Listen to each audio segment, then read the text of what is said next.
You a Star Wars fan? Because you'll be amazed at number one, that a lot of women might be into the shit that you're into, but you're so worried about her judging you that you don't give it half a chance.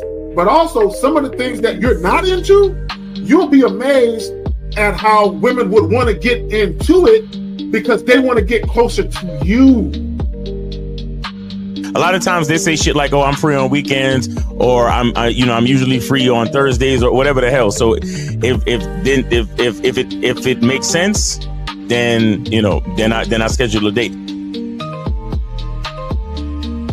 If she really liked you from the get-go, there would be no reward system you would have to look for to do anything for, right? Because it would automatically be there, And I like to do this in conversation sometimes. When you're speaking with somebody and you'll hear a girl say something like, "I'll never do this," or "I don't like this," or "I don't like that." And then you'll notice, you'll say, "Nah, I kind of like it. I like it when blah, blah, blah." And she's like, well, yeah, when you say it like that, I like it, and it's just kind of like, yeah, you switched up awfully fast for somebody that just really said they don't like something. And so, there's always been clues out there for fellas to understand, like, yo, if they really like you, they will change their whole political party. They're not giving her real instruction. They're not letting her know what it really is. And most dudes don't do it. Most dudes don't say what it is because they're afraid to hear no, or they're afraid to bring up sex too early and all of this and all of that. But the bottom line is this: either, again, and somebody said it, either she's feeling you or she's not. You understand? Either she's feeling you or she's not. We got to stop all this nonsense, man. Guys are too afraid to hear no, and it's like I'd rather hear no than to waste 2, 3, 4 dates and time spent, money spent, and all this other shit just to find out that you wasn't feeling me any damn way. You see what I'm saying? But so with me, first date is cool. If you don't want to do it on the first date, no problem. You could be on your period or whatever it is. There's a lot of things that could be off on the first date, right? It doesn't matter. But second date, you gotta know what it is. For me, I like exclusive vagina to me. And that's because I don't want to catch nothing to have my later years messed up. And I like to stroke without no condom on. It feels great. No. So I like it. So you like to be hugged by the sugar walls? You like to be hugged? Yeah. I like that velvet, plush velvet. The smoothness. So, but even then, Jay Roman, I hear you.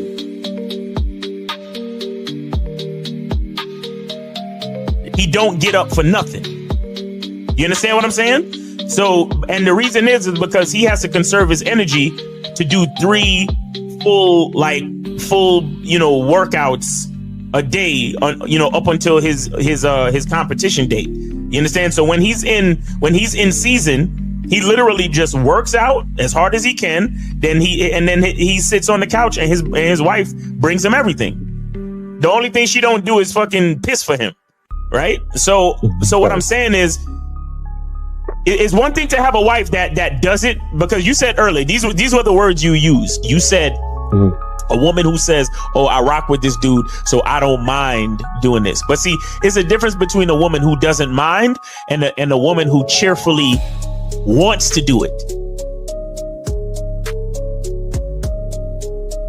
Understand the position of a simp. Make sure you understand the position of a friend zone nigga. Make sure you understand that a man doesn't do anything for nothing. You understand? So run the game, be careful, and do what you got to do. Mm-hmm. And that's right there, Jay Roman. And that's the problem. Your main chick should always be prioritized over all the new chicks. Right? The new chicks should not get preferential treatment. Right? So what would make it difficult for a lot of women is if you're giving girlfriend treatment to the new chick. Right? So this is why when you very first meet women, you have to establish boundaries and parameters where they got to earn everything. So that way, when the main chick is with you and she knows you're dealing with new women, she knows they have to go through the gauntlet too. They just don't get shit quicker. Like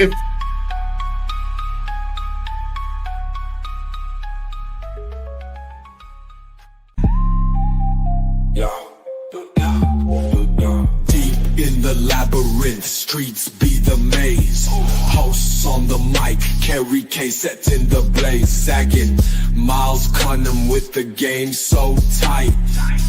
J. Roman lit the torch, keeping it right. Manhood's the challenge, skill set to master.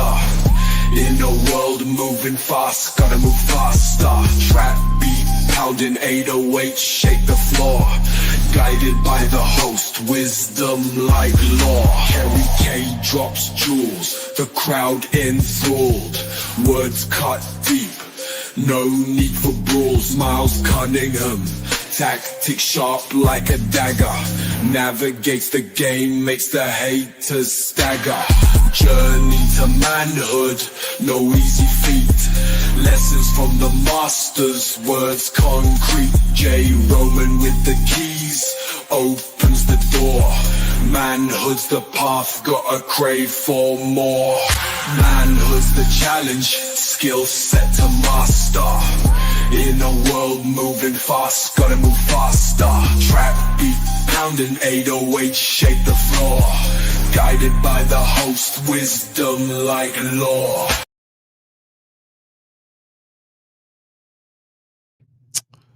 All right. Ladies and gents. Now, for those of you who caught the live stream with Lucario and Miles, y'all already know that Miles is taking a little hiatus for the day. So shout out to that brother. Right now, Jay Roman will be here. And shout out to Justin, he'll be here. But until then, y'all got me. Right? Charm is greater, much greater than currency. Now, real quick, when we talk about currency, we have to use it in its proper context, right? When you think about currency, you think about money, right? But anything that can be seen as valuable can be currency, including sex appeal. Money can be currency, status can be currency, right? Giving women access to you non-sexually, that can be currency. Charm is greater than currency. Why social skills make you irresistible and the lack of them cost you. Now, I do have a video I'm going to share with y'all in just a moment. But before we get off into this, let me go ahead and just shout some people out. Danny, what's up? What's up, man? Created First. Danny, Duca Lux. Who else we got up in here? Jillian, what's up, baby girl? How you doing? Marktavius, who else we got? June Sports, what's good with you, bro? Who else we got up in here? Blastomatic, what's good, man? It's been a minute. Reggie Rod was good. His Holiness was good, my brother. Deej Nuts, it's been a minute, brother. Motherfucking, that, I said motherfucking King. At ML Luther King, my bad. What's good with you, man? What's good? All right, real quick. Okay, I do got a video. I was gonna wait. I'm gonna try to give it a couple more minutes for some of the fellas to fall up in here before I show this video. If not, then I'll just show it now, and then I'll show it again when they fall up in here, right? Now, as Julian stated, guys, if you have a question, put a Q in the chat. Oh, real quick, just in case you haven't figured it out, call-in lines will not be open today. I'm sorry. I know it's very disappointing. I'm disappointed, but it's okay. We're going to get through this together today, right? Charm is greater than currency. Why social skills make you irresistible and lack of them cost you. Now, social skills is also a currency. And when you see the video, you'll see what I mean, right? Now, when we say lack of them cost you, gentlemen, if you have difficulties attracting women naturally, because understand that status is not natural. Money is not natural. Cars, material possessions, all that. None of those things are natural. Those are all manufactured things, man-made things, right? So if you have difficulties attracting women naturally to you, it's going to cost you something, meaning you're going to have to find another way to attract women to you. The problem with the other ways is that none of them are authentic. If a woman is attracted to you because of your status, your money, anything man-made, right? That's not genuine, authentic attraction. Let me bring the homie in real quick. What's good? What you found? What's going on? Hey, For a man, minute, I'm this chilling. StreamYard was giving me an error code. All right. Oh, you good though on Can you this hear me? end? Yeah, I got you. Okay, cool. Let's All do right. this. All right. So I do got a video. Now, before we get into this, do you want to speak to the topic, charm is greater than currency? Why social skills make you irresistible and lack of them cost you? You know what's so funny? Last night we was just talking about this. Went out with a couple of the fellas and stuff, and we was laughing at this dude on a little date. He had the watch on and all the glitz and glam, but as soon as he went to this bathroom, his lady was peeping out the waiter, and the waiter slid the number to her. Now I don't know what happened after that, but she took the number, she put it in the bag, and it was initiated mainly by her because the waiter was coming around and she was looking at him, and when the dude went to the bathroom, because they're right there in front of us at the table, she looked at the waiter looked at him, and then he wrote something down. Maybe it wasn't a number, maybe it was like, hey, you look beautiful, but to me it seemed like, why would you write anything else but your number down? Exactly. And slid it to her, and she took it. And now he came out, and I gotta admit, dude was dripping. You know what I'm saying? He had the fit, he had the watch, he had the glasses, he had all that stuff on. And you got this waiter walking around with the logo of the restaurant we at, carrying around a bucket, gathering up plates, bringing stuff out. Yep. Didn't say much. Now, I don't know if they know each other from before. I don't know if she's been there before, but not seen them before. Yeah. But it didn't matter what this dude had on, his watch or nothing, and that's what it was. And it was just, if people don't understand that anything has its part as far as its completion, not one thing can make you. Money cannot make the total sum of a man. There has to be something there to enhance it. And so, they went off. Me and the homies kind of chuckled like, hey, I remember them days, man. I remember them days. And that was it. So, it was just so funny. This happened last night, and later on I talked to the waiter. I was like, hey, man, he was like, oh yeah, man, and he did, and he was cool too, because he didn't want to give too much information. He didn't want to talk, because we too old to be kissing and telling, right? So he was like, yeah, man, I said, hey, man, I seen that. I said, all right, brother. He said, yeah, man, and then he moved on. So, but I just want to point out, for all you guys who think you're impressing women, now, and like you said, we don't know the intimate details of what's what. This could have been a first date, a second date, a third date. This could be the girlfriend, the wife. We don't know. But I just want to point out how, when you guys who think you're doing something, you got your $100,000 whip, you, like you said, you dripping with your jewels, you know what I'm saying? That, you're shining, nigga, you're shining, right? But when you go to the bathroom with your high value ass, you know what I'm saying? Shout out to Kevin Samuel. She fucking with the waiter, nigga. You know what I'm saying? So a lot of you guys, you think you're impressing women with that shit, but I'm gonna tell you what every single woman will always covet. And that's a real, genuine, authentic connection with a man they are physically and sexually attracted to. Nothing can replace that.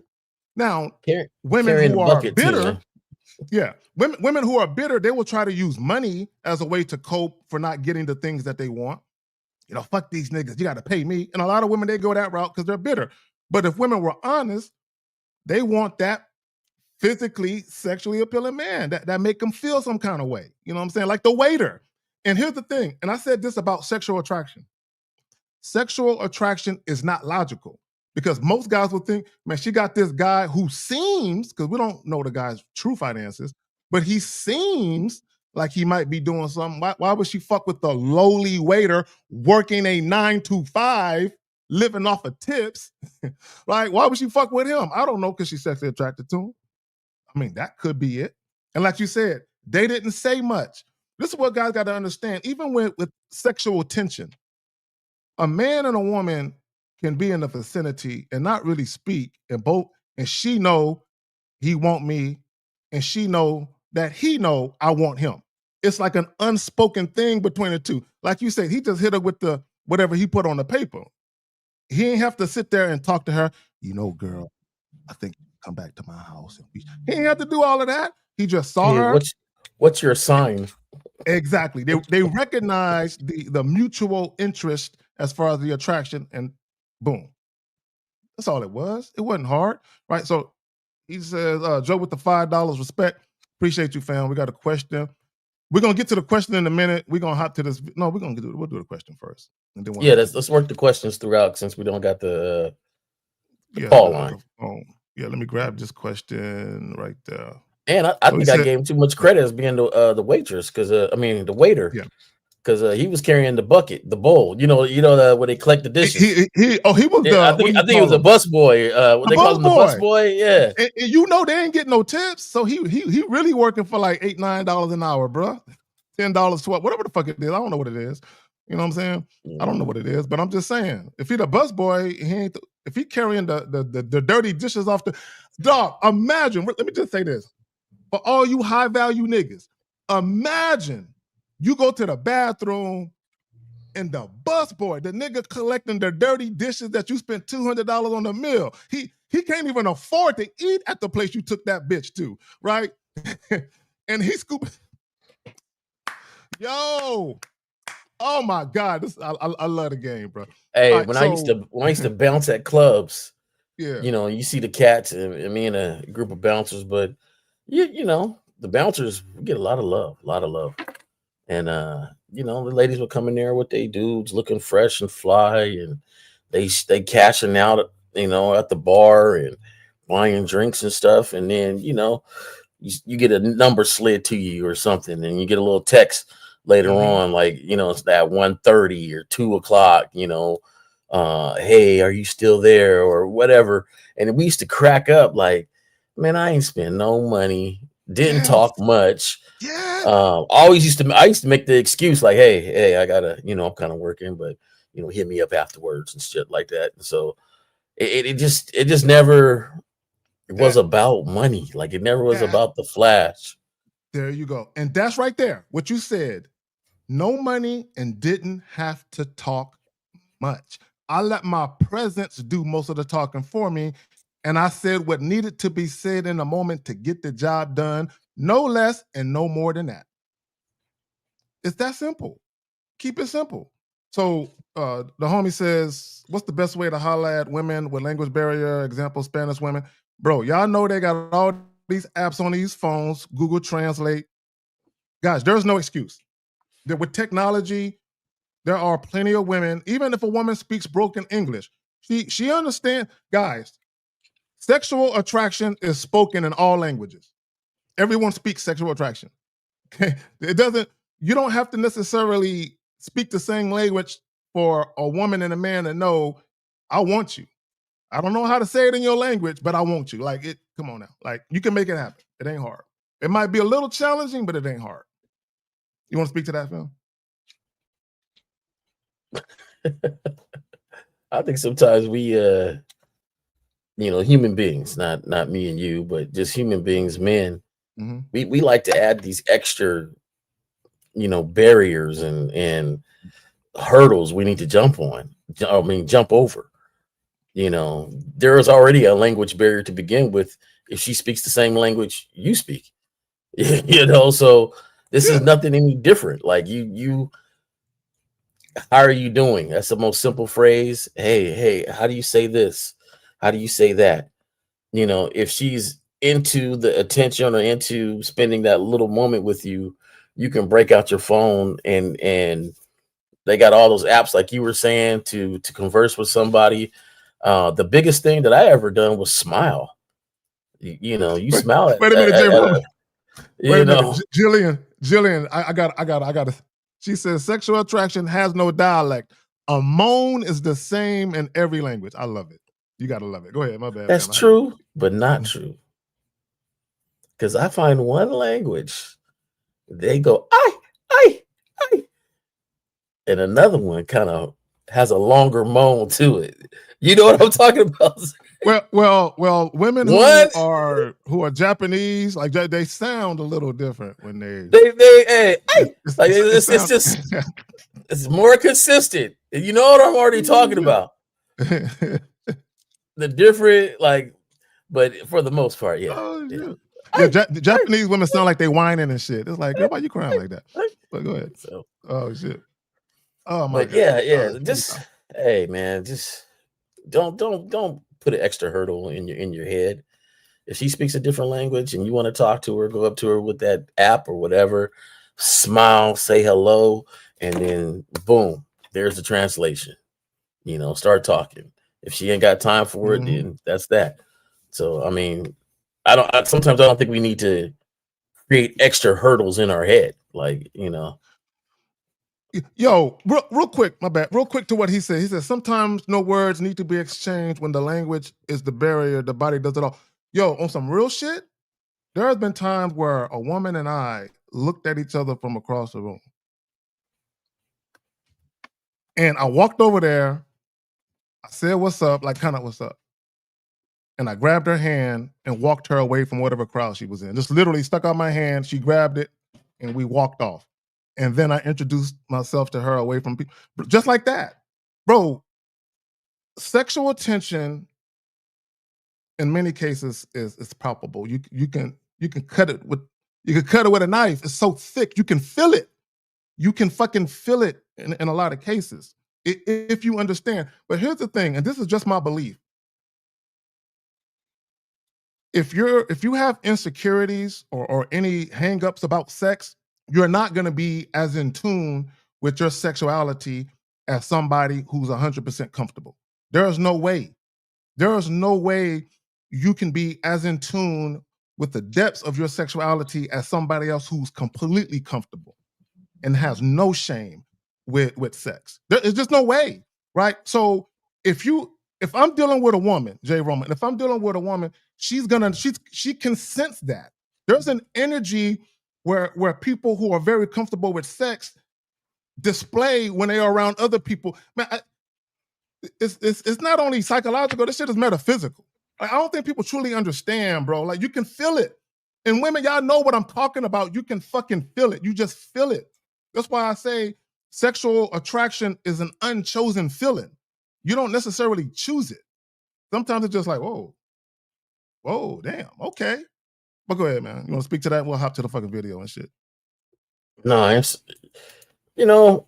I'm not a kisser per se, but one day at a club, I found myself tonguing this girl down.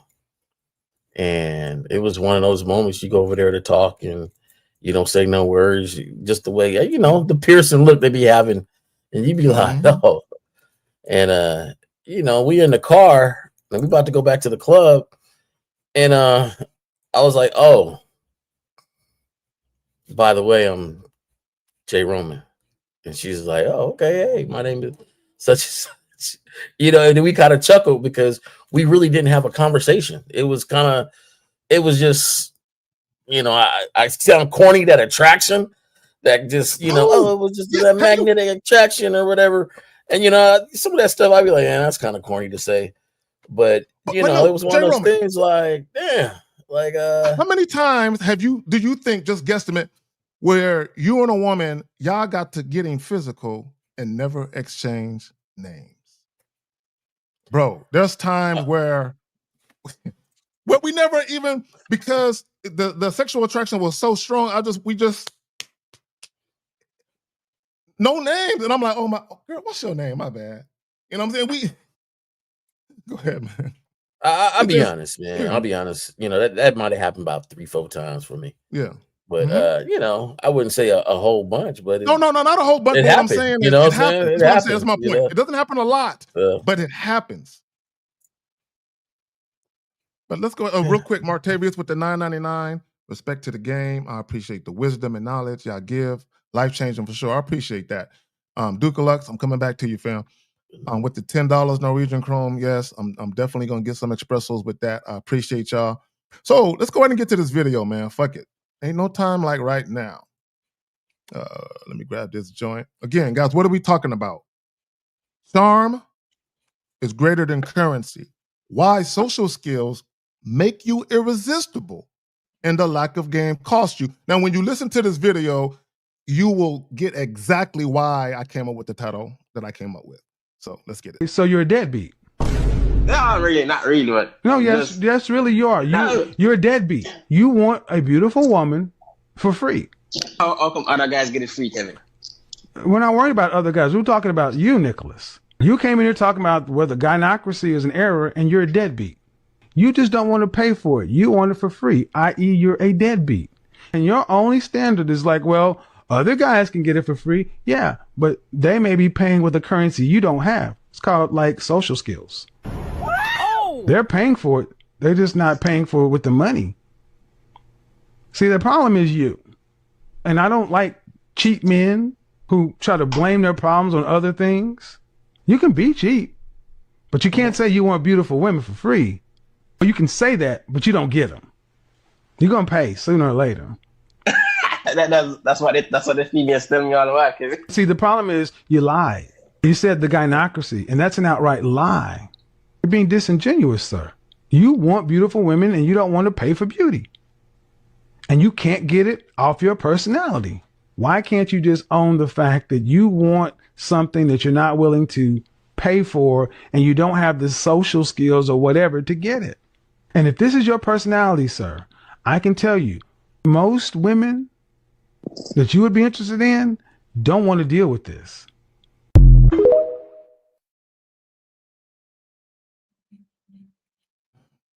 There you have it. So now, I didn't really agree with what Kevin Samuel had to say. RIP to the brother. I really didn't agree with much he had to say. What I do agree with is this, though.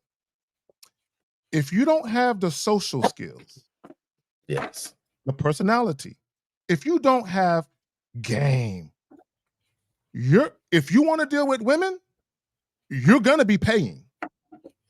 So and that's a fact. If you don't have the game to actually attract women or get women to be drawn to you off the strength of your, shout out to Miles, your masculine identity, and just the fact that you are a charming ass individual that women just can't help but to fuck with, you're going to be paying either way. So when guys talk about, oh, you need money, all right, nigga, get some money then.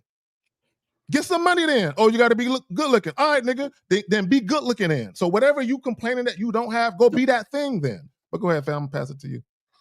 Yeah, I was with you with this the Kevin Samuel thing. It's always been with him, and he's always said a lot of good points that I always appreciate him saying, but then the other things I disagree with. But for the most part, I'm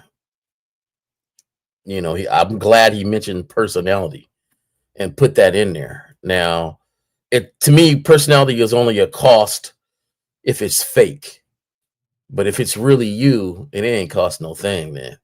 This charm, this personality, the wit, how you approach and stuff. If it's you, if you've made it into something that you are, then it's not a burden. It's easy to do. It's nothing you really have to think about, but you have to get to that point where talking to a woman or talking to a group or talking to anybody is done with ease. Yeah. And a lot of guys, but I've heard guys say personality doesn't matter. All that shit doesn't matter if you don't have money. And my thing is, that's your experience, because it's a fallacy. It's a myth that you need money to get women. Now, that particular guy, yeah, he might need money, but to say that every guy needs to come to the situation with money, no, just you, right? Just you. Now, here's the reality of it, right? and this is what guys got to understand. I don't care how attractive you believe you are, how attractive women say you are. I don't care how good you are at quote unquote scoring casual sex. I don't even like to put it like scoring. That sounds weird, but whatever. Like, it doesn't matter. There's always going to be women that ain't going to fuck with you. And even if you're a sexually appealing guy to a good number of the women that you encounter, there are still going to be women that ain't going to fuck with you if you ain't got that bread, though, right? The thing is, here's the thing, right? As a man, you want to encounter way more women who want your dick than women who don't and are only going to fuck with you for money. You don't want to be the type of guy where the majority of the women or most of the women you encounter want to use you for money, or they're not fucking with you. Because here's the thing. If you don't have sex appeal or any type of personality or charm or game about you, and you don't have money, bro, why would a woman fuck with you? Okay, and I don't say that to be mean. That's some real shit. You gotta pick a struggle. Nigga, you can't be devoid of sex appeal and broke. You can't. You there has to be guys. And the reality of it is this, and this is for women too. If you want people to fuck with you, whether it's sex, relationships, or whatever the fuck it is, there has to be something about you that's an initial draw, that initially draws them in. Now, beyond that, what happens is whatever happens. But we have a question if you want to get to the another question. Okay, let's get to the question. But okay. No, you want to speak to something? Or? Yeah, but I want to make sure we get to the questions. Right now, we ain't got the phone lines, which is really nice for those who call in. But, I like to call these kind of days that we have with no phone line, a question day, because, something we can pop up and, really get It should be questions just coming in. It should be. Just keep the questions coming in and stuff. Before we get to this question, though, I always like to take something down to the bare bones of it, right? So let's just say you got a guy that socially is inept, right? He's just, and then he gets a whole bunch of money. Women weren't talking to him, they weren't looking at him, and now he gets a whole bunch of money. And so he buys a whole bunch of new clothes. He buys a car, he buys a house, he buys all this stuff. But that stuff didn't solve the initial problem, being socially inept. Now he will be around people with some money because he has money, but to easily talk to them and to easily form friendships, they will be fake because they're derived from money. Now he loses half his money. So does he lose half the friends? Does he lose half the attention? Does he lose half the things that he had with the money? And we can keep dialing it back, so forth and so forth and so forth. So you can gain money, you can lose money, but when it's your personality and it's you will always have that. And you will see when people have a cool personality, like they're really cool, and they might gain some money, and they still got their friends that they was with, they still got their boys, they still got people around them. And if they lose that money, they're still going to have a certain lifestyle because they can maintain it, because it's a social currency lifestyle that is really there. People who are like, I have some friends that make way more money than I do. I'm talking about, they make way more money than I do. Say they go on holidays. I don't know if everybody know that. I know England or something. The European shit. That European shit. They go on holidays. I go on vacation. They go on holidays, and they would gladly be like, hey, I got you. Don't even worry. And I'm like, hey, it's all good. Our friendship is not based on what you could do for me. Yeah. And they know that, and I know that. But the fact that socially we are cool where we are, it doesn't matter with the type of money. And that's because the personality and who we are is what we really feel like is the priority and what is important. And so, for people to feel like, and I know a lot of people do, that money will make every situation better. And it does make some things. I ain't gonna lie about that. It do. But at the same time, if you never really work on yourself, there is going to be an insecurity that you're going to carry with your money, because then you will start to see does this person like me for me, or is it just the money? Does this person is interested because of what I can do for them and not really me? And that's why you have stars and people that are so unhappy that have the money because they wonder in the back of their head all day long, is it me or is it about what I have and what I can do for people? Oh, when you got and that's the burden that having money or being wealthy, because there's a difference between making a lot of money and actually having wealth. There's a big fucking difference, right? So, but my point is yeah, and that's something that you got to worry about as a man. Like once you got the money, now if you're the type of dude that if you had women before you had money and you had game before you had money, you can navigate it differently. But if you weren't getting any female attention until you got money, now the burden is it the money or is it me? Right? Now, if you're the type of guy where you don't care, and you're like, I don't care what it is, as long as women is fucking with me, then just understand that you're not gonna have genuine encounters like that. Just understand that you're sacrificing authenticity and genuineness with women more often than not. Just understand that you're gonna sacrifice that. If money is gonna be the main motivation that women are dealing with you gotta sacrifice something. You gotta sacrifice something. And you got to understand that you have to sacrifice something. All right. So charm is greater than What was that currency. question? Yeah. Oh, my bad. Charm, real quick. Why charm is greater than currency? Why social skills make you irresistible and a lack of them cost you? So let's grab this question. All right. So he says, are you familiar with game theory? No. What is game theory? If there's a definition, it's probably some Google shit that's new to Google. So no, I never heard of that shit. Game theory? Nah, I never heard of that either. Yeah, that's new to me. Oh no. What's going on, fellas? But, yeah. What's going on? Just how you doing? I can tell you guys what game theory is about. Yeah, what is that? Doing well. Game theory is studying people or groups. And it studies people, groups, and makes strategic decisions when the outcome depends on what others do too. Okay. Interesting. For the slow people in the back, can you go a little further?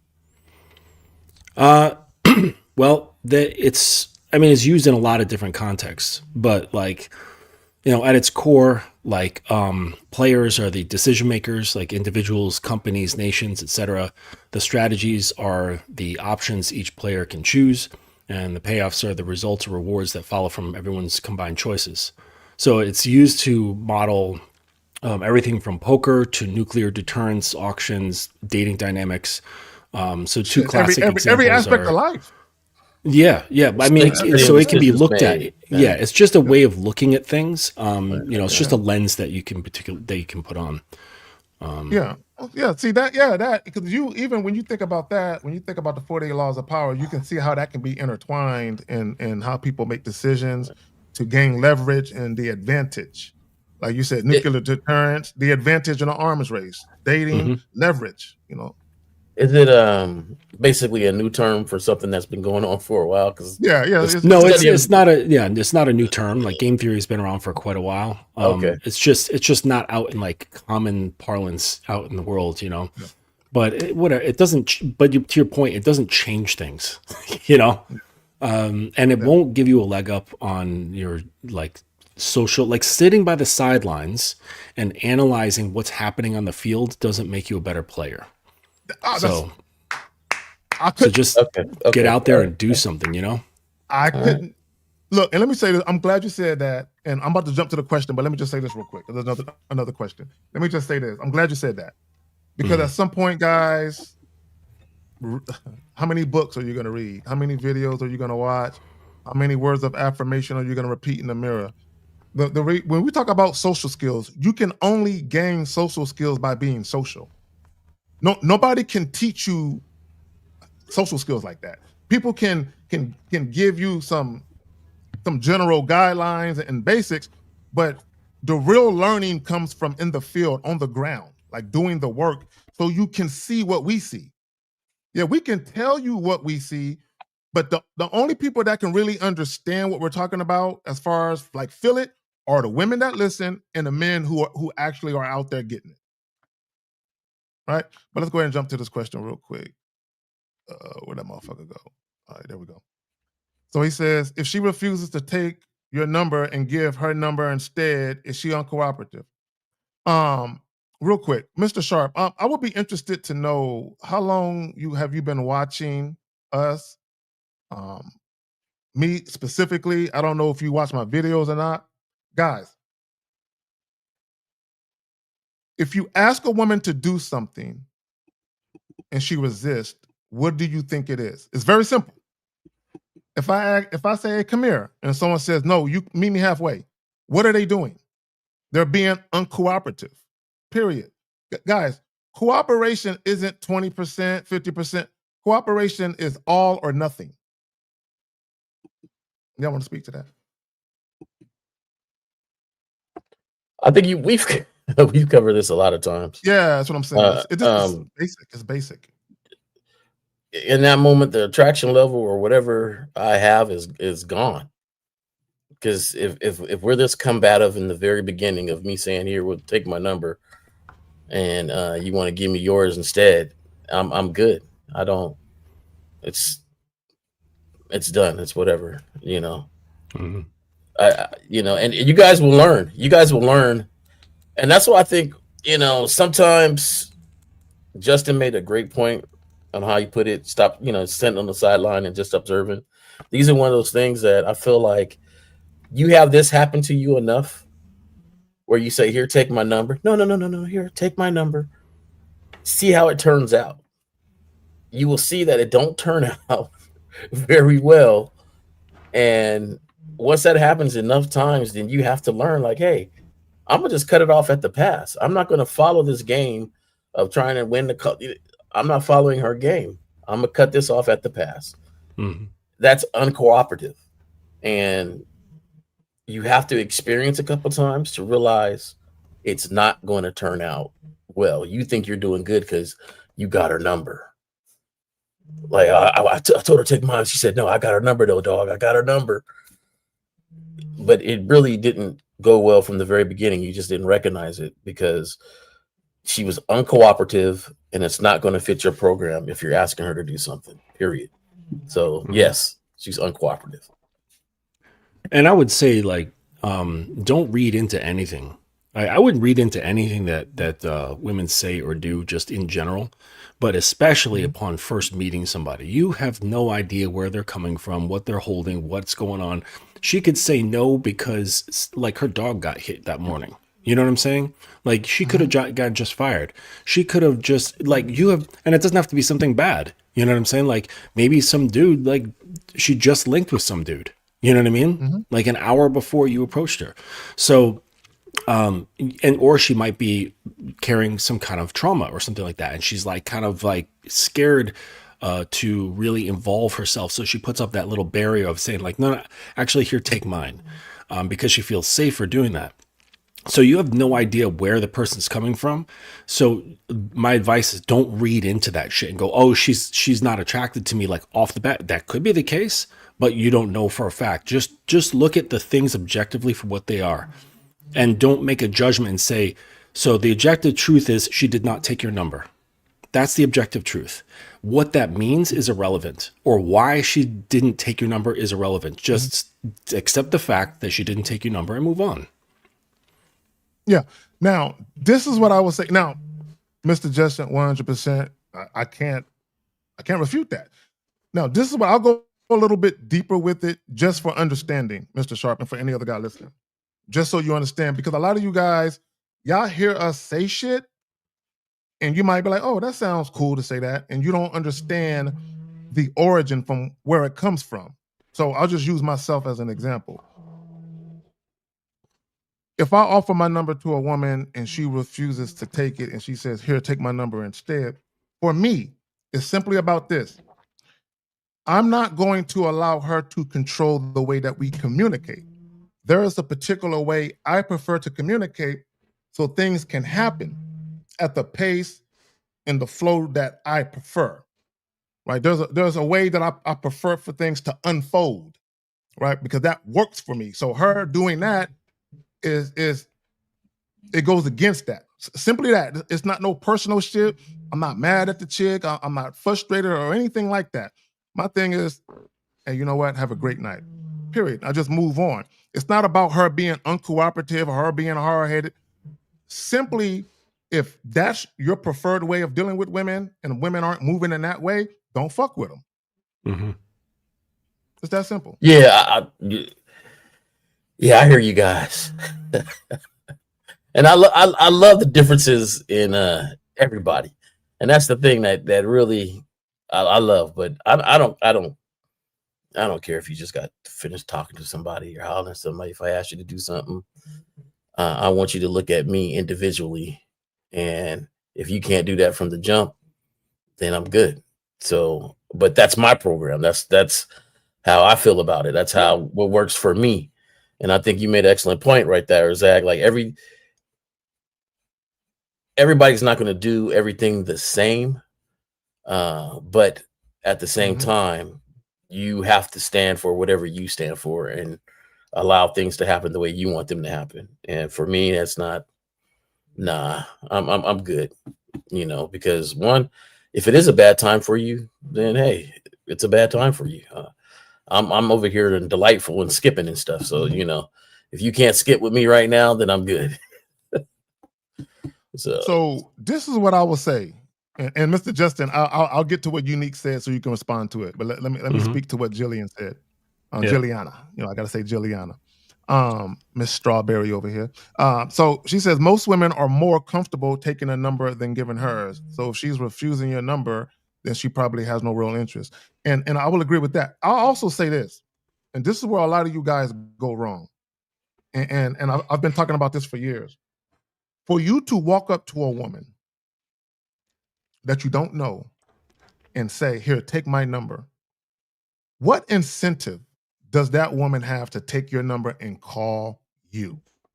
Because if you're doing that, then you're almost putting her in a position of the initiator at some point, right? And what I mean by that is this, to Juliana's point, if a woman is attracted to you, she would most definitely call you. In fact, she can't wait to fucking call you. But for many of you guys, to her point as well, when you walk up on a woman, y'all aren't really saying anything where that woman feels compelled to say, hell yeah, I'll take your fucking number.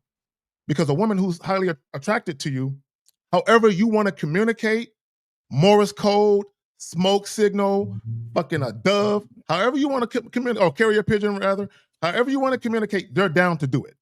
Right? It's just a lot of you guys, your footprints aren't heavy enough to leave an indelible impression on a woman's psyche to make her say, I look forward to utilizing his number. And that's probably the real issue in many cases. The women just ain't feeling you like that. Now, let's get to this. So, Mr. Jessen, I respectfully disagree. Taking a man's number makes more sense because she will have the choice of reaching out or not rather than having feel pressured to give her number. All right, Justin, go ahead. Yeah, I would absolutely agree. And this is what I tell guys also. It takes less pressure off them, and it also sets you up in terms of perception as I don't need you. Okay. And it's a way to that I teach guys to help protect themselves, right? Because it doesn't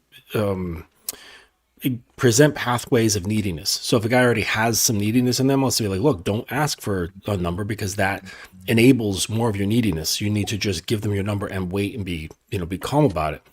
And so in that same sense, that's why, but actually what I was getting at is that you don't know what a woman's carrying. You don't know what's going on in her head. Right. So regardless of give or take, if she's just feeling uncomfortable, it's just going to be uncomfortable for her, if there's no interest, then there's no interest. But in general, yes, I agree with you. I think guys should just give their number. But the fact that she flipped it, it could be for maybe she feels more in control that way. Just like how a guy says, no, I feel more in control if I give you my number. Maybe she's like, oh, I feel more in control if I give him my number. And, taking the pole position and to be in that state, who knows? Maybe she's always like that. Maybe that's how she always rolls. Maybe that's just what she's been conditioned to do. Maybe that makes her feel more in control or safer. I don't know. You know what I mean? The point is like, just do what you do. And I agree. Give out your number. Don't ask for them. Don't ask for shit from women. And then, whatever she does, don't read into it. Don't try to decipher it and make some sort of meaning around her behaviors. Just look at what she's doing and then accept just what she's doing, and don't make any meaning from what it is.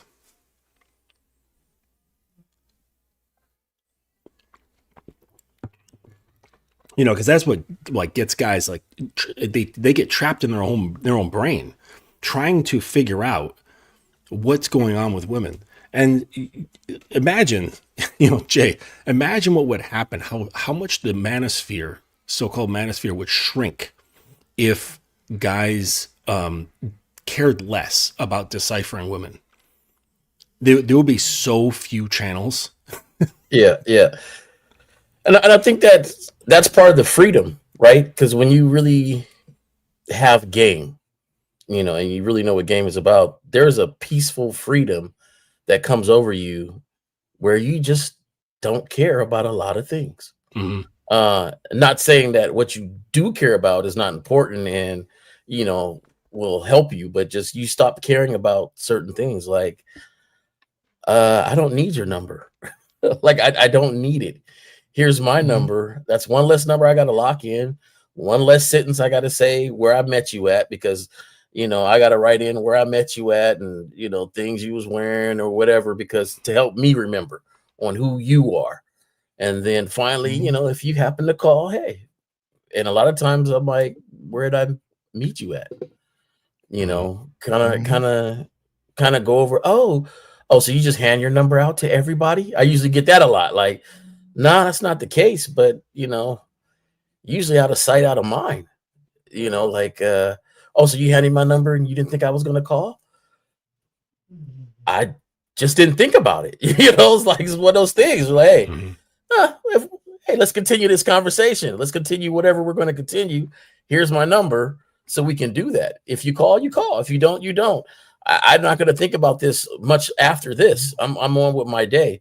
And I think that it's freeing in your mind, because part of the game is it's not about her at all. Nope. It's about myself and what I got going on and what I'm doing. And that's when I'm back on. I pause for a minute to give a little window here for you to kind of say, hey, my name is such and such, and all right, cool, we on. And I think a lot of guys got to understand that, like, it ain't for everybody. Like, no, I know I might give my number out to somebody and she's like, shit, I ain't calling this number. Yeah. I forgot her already. It's cool. Exactly. I don't hate you. I don't like, all right, cool. Like, yeah. It's just like seeing a butterfly fly by. You know what I mean? Yeah. And that's it. Yeah. Yeah. There you go. I would have said, she's like, oh, you give your number to everybody? I said, yeah, I do. And in fact, it's my own version of a lottery system. I like it. Let's see if you win. I like it. I like it. Mm-hmm. I do. But I invite, man. I know I come on here and I try to talk simplest as possible, so it gets down to the bare root for everybody to understand that the peace and the freedom that comes with you working and concentrating on you will help you understand and go through life with a lot more of ease, because there's two sides of it. Everything I have done or where I'm at right now, it's my fault, good or bad. And when you really start understanding that, it erases away this manosphere, and it erases away all these other things where you're always blaming somebody else for things. Are there fucked up people? Yes, there's fucked up people out there. There's fucked up women, there's fucked up men. But if you really think about it, you're sitting where you're at because of your decisions that you ignored. Some of them you ignored and let things to continue on. And that's why you got that shrew of a woman next to you. That's why you got that, that phone call you don't want to pick up. It's decisions right there. Let me say this real quick. To your point, and I've said this, life is a series of decisions and choices. whether you live a life of opulence, freedom, relaxation, or you live a life of strife and or whatever the fuck. All of those are choices you made. And a lot of times it's not just one choice. It's a series of choices that work in concert with each other that end up being your undoing, right? So in both men and women, show me a person who's always complaining, and I'm gonna show you a person who ain't making the right choices for themselves. Period. It's not your mother's fault. Your daddy left to go get a carton of milk, and you ain't seen him since you was 2. And yeah, I know it hurt you, but it's not his fault. It's nobody, because at the end of the day, everybody has obstacles and challenges in life that you have to overcome. Now, some people's obstacles and challenges are more difficult than others. I give people that, but it's still a fucking choice, though. You can wallow in your misery and bitch all day about, oh, life ain't fair, people suck, guys say all women are hoes. Okay, well, if all women are hoes, you should be fucking then. If all women are hoes, you should be fucking like a motherfucker, if that's true. So if all women are hoes, if all women are hoes and all women are easy, but they're not fucking you, what does that say about you? You know what I'm saying? I'm just saying. Yeah, So I think the sentiment from that. Oh, go ahead. Go ahead, just no, you got it. I was going to say that along those lines, what I find is that the reason why guys come into that sort of mental space is that they don't have an abundance of women that they're talking to, right? And this is the average. Like, this is the average, like, normal level of things. Like, the average, like, number of sex partners is like 7, like, amongst, like, a lifetime. Right? Which is ridiculous. Hey, are you serious? That can't be true. No, it is absolutely true. So all these guys out here who are like, I'm this fucking, monster player and I've bagged hundreds of women, the vast majority of them are lying. Because the stats are out there. Like the average is like 5 to 8, something like that, in a lifetime for like the majority of men. So I think that what guys are doing is that they're projecting their desire for that, like, that consistency, right? And so when they're looking at these girls and like, oh, that woman's a hoe, like this, that, and the other, I think what happens is because they don't have that abundance, they look to every opportunity that they get as potential girlfriend. Because they don't have this thing. They're not just like, oh, that's a woman, they get attention and they're like, oh, and their heart starts fluttering. They start thinking about her a lot. They start looking at her IG. They start combing through all of her socials and looking at this and, oh, look at that, and saving pictures and shit. And he's really wanting the girlfriend, which is fine. Like, guys, I think generally just would rather have a girlfriend than a harem. But the point is that, like, they go heavy on it because they don't have the opportunities. And then when she's not into him, then the only thing he can do is to shame her and say, oh, she's a hoe. It's the whole Aesop's Fables grapes thing, about the fox who couldn't get the grapes and then he walks away at the end of the day and says, I bet they were sour anyways.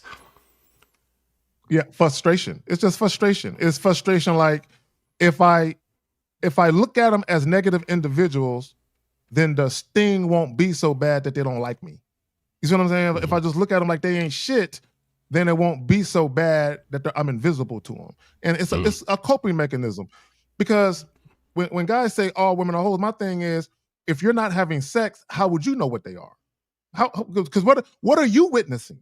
What are you experiencing to say that, other than internet stories, other than people talking about this girl or that girl or this OnlyFans chick? You're just hearing what other people are talking about. You don't have real world experiences to say, I've witnessed this, I've experienced this, I've participated in that, right? Now, real quick, and Jillian, I've had that happen where women called me on the spot. As soon as I gave them the digits, they called me. Because some women want to make sure, guys, some women want to make sure that's really your number because they want to make sure they see you again. Like, I hope he ain't giving me a fake number. I hope he ain't just teasing me. I want to see him again. So sometimes they will do that. All right, so real quick, we have some more questions. Let's get to them. Let's see here. All right, what's this question right here? So he says, what's the best way to develop and be yourself? Well, Nero, there's two ways you can do it. You can just go through life and just evolve, mature, and grow on your own. And maybe you'll get there, maybe not. Or you can get some coaching. Right? And this is what I want guys to understand.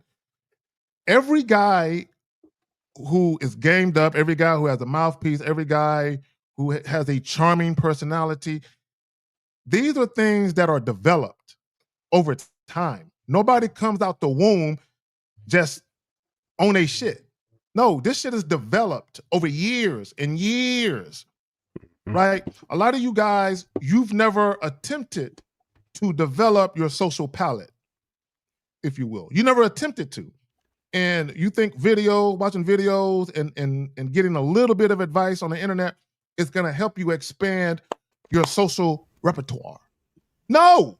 In order to do that, you have to go outside and really be about this and deal with women all the goddamn time. Every day. Either do that, Nero, for a whole lot of years, you know what I'm saying? And or get some coaching. That's the only way. Mm-hmm. Okay, because we didn't grow up with YouTube. We didn't grow up with all of this shit. We were out there literally in the mud doing what we doing. All right, Jay, let me find it for you, Jay. You said it's a question or is it a comment? No, it's a question that I wanted to comment on. But yeah, Okay, you know what? I think since the avenue of coaching is here, that'd be one of the best things for you to do. But I felt like I had coaching, but in a different style. I had coaching through, my friends and uncles and, grandfathers and experiences and stuff. So it's not that to me, people didn't have some style of coaching. Nobody, to me, I only know one person that I swear came out the womb smooth as hell. And that's my brother. I ain't even as smooth as my brother. I got a brother smooth.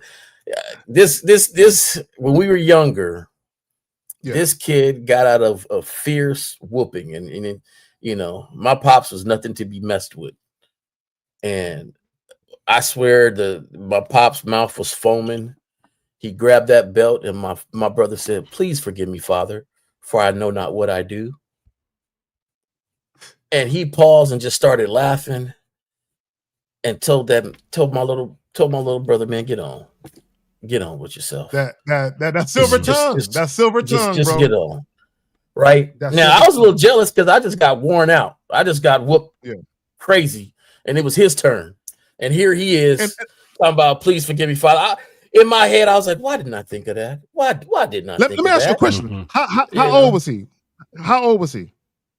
He was like 13. Okay, stop right there. I want to make a point real quick to your point about people come out the womb. There are individuals who recognize very early on, even adolescent years, that they have a gift to influence people because they understand. If you truly understand the person you're dealing with, you know what to say to literally puppeteer their mind, or at least you think you can. If I say this, I think this will shake them up and have them think about it a little bit. And you kind of, once you figure that out young, and you start becoming a master of that shit, you start to master that shit when you get older, oh, bro, they can't fuck with you. Yeah. So words have power, bro. Words have power if you know how to use them right. Mm-hmm. Especially if you know the person that you're talking. If you understand the person's personality, if you understand that somebody's a people pleaser, very insecure, and you understand what triggers them to be that way, you can run people very, very easily. You can run people very easily. And women are more adept at that than men are, where they can use your... Real quick, let me say this, and I'm going to do a video on it later. Shout out to Lucario. He did a video, and I think it was on his women's channel, and he was reading a comment from a lady, because he did a video on his women's channel, and a lady responded with a comment under the initial video, and then he did a secondary video regarding that comment. And the lady said, the girl said in that comment, and I want guys to understand how deep this shit go. The girl was basically talking about how men are easy to control because they need women's validation. And they said they need a beautiful woman's validation. They need that shit like water. She didn't use those exact words, but that's how she was basically framing it. And she was trying to say that all men are in this category where when it comes to a beautiful woman, they will bend the knee and they will look for that woman's validation. And for her to even say that means she's encountered many males where that's true for her. Or in her friends, family members, female family members and friends, they've encountered the same thing. So women are already knowing where you guys are weak at. And you're being exploited the very first time you say, hi, my name is, because based on how you're talking, based on how you are presenting yourself to women, they already know he's one of those validation-seeking motherfuckers that are enamored by a woman's beauty. They got you first conversation. Yep. First conversation, they got you. And y'all wonder why. It don't take women. Guys, real quick, y'all can call in within 5 or 10 seconds of hearing you talk. We already know you got issues. So if we're adept at being able to read your situation as men, think how more adept women are at reading men than men are at reading men. Mm-hmm. And it starts at birth. Come on now. Yeah. It starts at birth because female babies, a kitten, they read human expressions faster than male babies. They just even from like infancy. It's just part of like the survival mechanisms, because I think just the DNA knows that it's not brawny, right? It doesn't have the brawn. So these soft skills are developed to like read situations, read between the lines, read vibes, understand how people think, why they're moving this way, why they're moving that way, because that's the other way to survive, is to become clever. Yep. So you survive either through toughness or cleverness, and like all of our ancestors, right? Like our lineage of the reason like why we're here, like everyone that came before me in my bloodline was either tough enough or smart enough to maintain. You know what I mean? And that's women, clever. Right. Yeah. And so the women, they were clever enough, all the females in my bloodline, like they were clever enough to survive. One way or I've another. seen it. I've seen, whether it be my mother, whether it be, I don't got no sisters, but I got female cousins. Bro, I've seen it. I've seen it live in action, how women maneuver and how guys are very easily manipulated. And here's the thing with women. Now, to your point, Mr. Justin, women have to be clever because women typically don't have the brawn to just take power, to just seize it violently. You know what I'm saying? Or physically. Women typically don't have it like that, so they have to be clever. They have to use their feminine wiles. They have to use their sexuality even to get men to bend the knee. Real quick, I watch a lot of documentaries, and there's a spy documentary. And Juliana, this you'll find this interesting. So there was this Russian spy, redheaded Russian spy, very beautiful.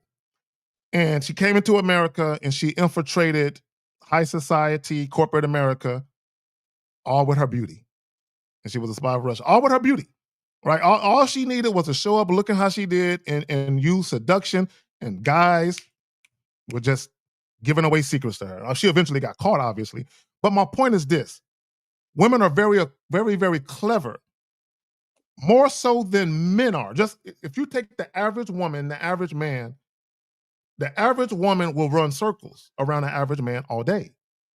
You know what I'm saying? With cleverness, right? And men are very easy to figure out. Males, let me say, I keep saying men. And I say that because a lot of you guys, when it comes to what you think your manhood is centered around, your manhood is centered around exploitable things. So when I say your manhood is centered around exploitable things, meaning if you think your manhood is centered around your duty or obligation to women, if you think your manhood is centered around what you do for a living, your accolades, your dick, right, or bagging women, you look, yep, women can exploit you all day. See, when your manhood is centered around yourself, your principles, your standards, women ain't got nothing for you. They can't penetrate nothing. Mm-hmm. But y'all got it. Yep. Yeah, guys got to stop being submissive to pussy. I don't care if you fuck 3,000 women. You know, that means I am not impressed with the number. I'm not impressed. I know that means you're extremely submissive to pussy. Mm-hmm. Yep. And most men are. I keep saying men. Mm-hmm. Yeah. My bad. Most males. I don't Stop mean to blaspheming. Okay. I keep my bad. My bad. I feel like I'm throwing up in my mouth every time I say that. Males. Because guys talk about alpha males and beta males. Guys, either you are a man or you are a male. There's a lot of grown adult males out here, and you're only a male legally because of your fucking age and because you have a dick, right? As far as like being a grown adult male, but as far as like your behaviors, guys, you can get all the money you want, you can drive, you can have 3 or 4 cars, you can do all that shit, and women will fuck with you. They'll use you like a motherfucker, and they'll fuck with you. At some point, if you want a quality of life that exceeds the superficialness of the material world and attracting shallow women, if you want a quality of life that you can actually enjoy, you got to get in touch with who you are as a man beyond that superficial shallow shit. And stop fucking with women who are only attracted to that superficial shallow shit. Because you know what's actually being said is like when a guy brags, he's like, "Oh, I fucked like 20 women this month, right?" Or they do this for me, right? When they're talking amongst other men and they're trying to brag about like what they get from women or how women treat them, and so they're basically saying, I'm chosen more by women than you are, okay? Which by nature of that, like who has power, the chooser or who's chosen, right? So basically in that dichotomy, they are submissive to women. The woman is the authority, and they're bragging to other guys going, hey, look at me. Look at how much I get chosen by women. That makes me more valuable than you. All right. Yep. But that person is a commodity to the authority, which is the woman. Yeah. Mm-hmm. Yeah. You're see, a lot of you guys, you're nothing more than just a woman's plaything. And here's the thing about sex. I refuse to have sex with women who don't respect me. I'm not doing it. I refuse to. I don't even want a bitch touching me. Like on some real shit, I don't want her touching me or standing too if she's not respectful. But a lot of these guys, to your point, Mr. Justin, who have these claims, I fucked 100, 150 women, I fucked 12 women this month. If you listen to them talk, you're like, yeah, you compromised your integrity for it. You compromise your honor. You compromise your dignity, assuming you had any of these things to begin with, because some guys just don't have them. But a lot of guys, they'll compromise. Like a woman will say, well, give me an Uber, or I don't want to come over there. Oh, girl, I'll come to you. They'll do anything for pussy. And there has to be a point in your life where you just say no. I'm going to say no. I'm going to go ahead and pass. Look, guys, there is power in being able to have sex with a woman who you are visually attracted to. She wants you, and then you tell her, nah, I'm going to go ahead and pass. There's power in that, and there's freedom. That there's the shackles on your mind that got you being a slave to pussy and beauty and booty, that it releases you. You can tell these bitches, no, I don't want to fuck you. If it's not on my terms, exactly how I want it to be, at a time and place of my choosing, I don't want your shit. Keep it. Give it to that nigga. I don't want it. I don't want it. I don't want a woman's pussy on her terms. I don't want it. I don't have no need for it. It doesn't serve me. I would rather jack the fuck off. And it kind of, anyway, when the dude is talking like that, you kind of look at him in a very immature state, right?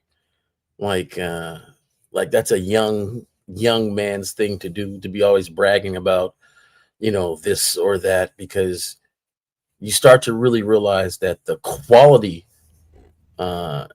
really is way better than the quantity, of the person that you're next to. And initially when you're younger, maybe, I did this, I did that, I did that. After a while, you're looking like, hey, but she keyed your car, and this one almost put you in jail, and this one almost, got you fired from your job, and this one, it gets to the point where should you could really continue like this? Are you really happy like this? That's what I'm saying. And I feel like balance is one of the key priorities in life, to be balanced. Like, and I always give the example of water. Water is one of the most nutritious, healthiest things to drink to clean your system, and it does so much of us for us. Our body is made of a certain amount of percentage of water, a vast amount of water. To replenish that, water is needed. But if you drink too much of it, you'll die. Mm-hmm. You'll too much of a good thing is a bad thing. Too much of anything, right? So my thing is balance is always needed.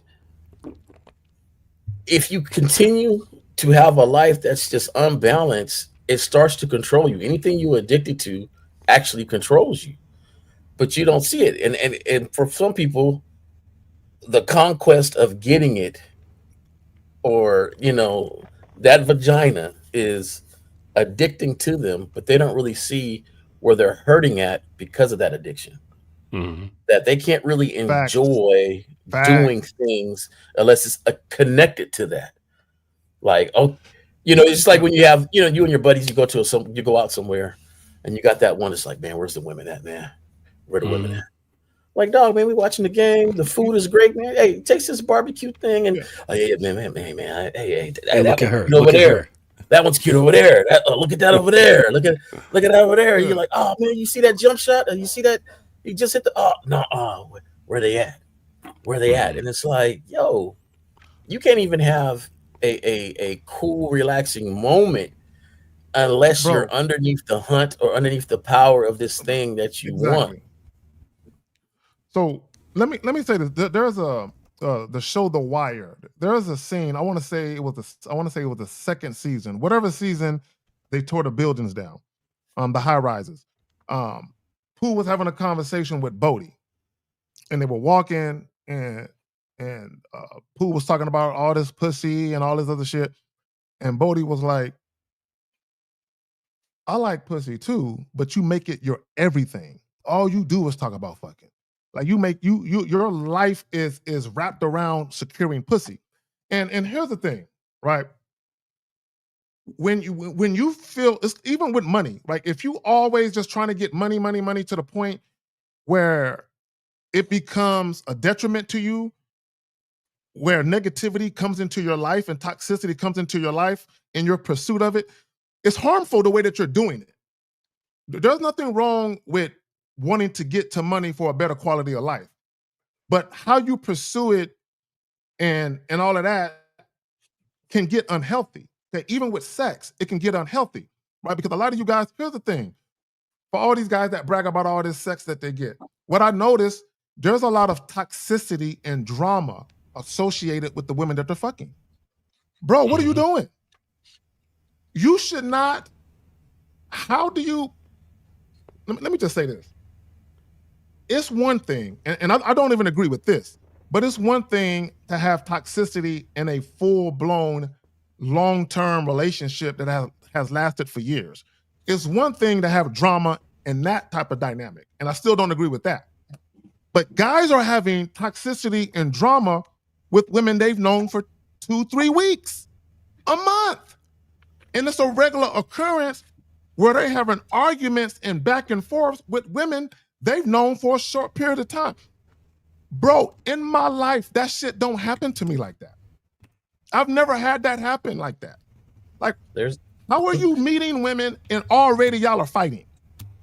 How? There's guys that are so into getting it that thing smells so horrible, but yet they still go forward to do it anyway. That's disgusting to me. Like, hold on. Man, it smells so horrible, but I had to get it. So I said I got it. Oh, real quick. They fucking with smelling salts under their nose. Yeah, like, my bad. Real quick, guys. Let me get the super chat. I know there's a delay. My bad. 100% me with the $50. Appreciate the game. All right, y'all got it. Yeah, I wanted to say something about the exclusivity. Because a guy would tell me what they did this month or whatever. And the first thing that comes to my mind is like, do you even have a door on hinges? Like, or is it just like just an open pathway that anybody can walk through as long as they're willing? You know what I'm saying? So I put a higher level of exclusivity on everything that comes of me, except for my curiosity. That's the only thing that's free. But anything beyond that, my time, my attention, my dick, my resources, my influence, my guidance, my correction, everything, is not given away for free. It just because it devalues it. All right. And, you look at say like, I think like the number one hardest university to get into in the world is MIT. Right. And they accept only about 1,200 students a year. You know what I'm saying? You look at like Georgia Tech, right? That's not like a shit school, but comparatively, they accept like 3,500 to 4,000 students a year. You know what I'm saying? Like there's a bit more exclusivity because MIT says we only accept the best and the brightest. We want the smartest motherfuckers in here and we won't accept anything but that. You know what I'm saying? And then when they're in there, the level of expectation is so damn high, right? Because I also would like to know how many people of those 1,200 actually stick it out to get the full degree at the end. You know what I'm saying? Like it's probably not. Probably the pressure and the stringent program that they have there probably cancels out some dudes or some students. Yep. And so let me like that's the sort of mentality that you should have around everything that comes of you with relation to women. If you're giving things away at a cheap price, you're a community college. That's it. Yeah, or JUCO. So guys, yep, and to your point, guys, look, exclusivity, right? To your point, Justin, you can't just give women unabated access to you, where you just let them walk in. And I like what Lucario says: roll out the red carpet, and just you give chicks everything. You just give them access to everything, guys. You have to give women doses of yourself, and the more they invest, depending on whether or not you see real potential there, you give them a little bit more. You don't just give women everything and let them in, because it's kind of like this. If you ever see like a 17 or an 18-year-old, giving a 17 or an 18-year-old who doesn't have a job a brand new Mustang GT and see what they do to it. A 17 or 18-year-old who never had a job, just give them a brand new 2026 Ford Mustang or a Dodge or whatever, and see if they're not racing that motherfucker in the streets, fucking it up. But if they had to work all through high school, all through the summers, skipping school dances and parties to work for that car, they gonna take care of it. You can't smoke in my shit. Hey man, wipe your feet on my shit. Because when you work hard and you invest in something, you value it more. And that's just a fact. You value it more. So when you just give women everything, even if it's not a woman's design to use you, abuse you, subconsciously she can't help but to walk all over you because you made it too easy. Right, but if you don't value yourself, Zach, no. If you don't value yourself, then how are you going to make a standard for someone else to value you? Like steps and pathways to right? So it really all starts with how you feel about yourself. And if you're giving things away for free, obviously there's low value. And you're trying to prove it to other guys who have low value, that you have high value because all these women approve of you. Well, and let me say this real quick. We talk about exclusivity. You cannot find a Princeton or a Harvard or any of those Ivy League shirts that's anywhere. Like you can go find a Texas University, a Dallas, I'm talking about a Texas University, a Texas A&M shirt. Certain colleges you can find in some of these stores. You cannot find, even MIT, you cannot find those in just any old store. You have to be an alum to don those shirts. You have to have gone to those schools to wear their apparel. They, like people, they're not playing with their shit. Yeah. All right, so there's another question I want to hop to. Let's go ahead and where's it at right here? Let me. Yeah, I had one on there that.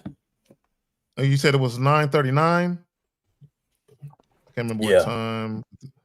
Because I see it was the guy one, saying he's right. getting older and he's starting to be attracted to. Was it a women. question or a statement? Did it have a cue? A lot of women. It had a cue. He said, you know, find. Why am I getting? I'm getting older and I'm attracted to bigger women. Oh well, let's go ahead and talk about that real quick. Go ahead. Well, I mean, yeah, go ahead, and we'll get to this question in a minute. I don't see it, bro. You said it's at 9:39, which would be 11:39 my time. Yeah, I'll just read the question off if we can't find it, and I wanted to really talk about it because it's a simple question that we normally wouldn't talk about, just the way it was formatted. Okay. But let me see where is this at. Yeah, I can't. 9:30. Let me see if I can. I'm scrolling back through here. I'm scrolling back through here. Nice. So 11:39. Let's see. Hey guys, while we're doing that, if you do have a question, put a Q in the chat followed by your question. We got about 35 minutes more or less. And we're about to make it up out of here. Mm-hmm. Let me see. Okay, well, let me, you know. Yeah, I can tell you this. I might need some glasses, so the time might be off. Let me see. Oh, wait. I see a response to it. She had to be 300 pounds. Okay. Oh, yeah. It's 9:39. It says, why do I like larger women as I get older? Oh, I see it now. All right. That's Touchmaster 66. Well, from the DMV area. All right. Go ahead, fam. Oh, is that he's older. He's much older. He's like, yeah, he got his AARP card already. Yeah, he's older. Shout out to him. He got that discount at IHOP. Hey, man, yeah. He got that all day. What you trying to say, Zach? I heard he works at Walmart as a greeter part time. So I'm fucking with him. He doesn't. I don't think he doesn't do that. He's a masseuse. You know what I'm saying?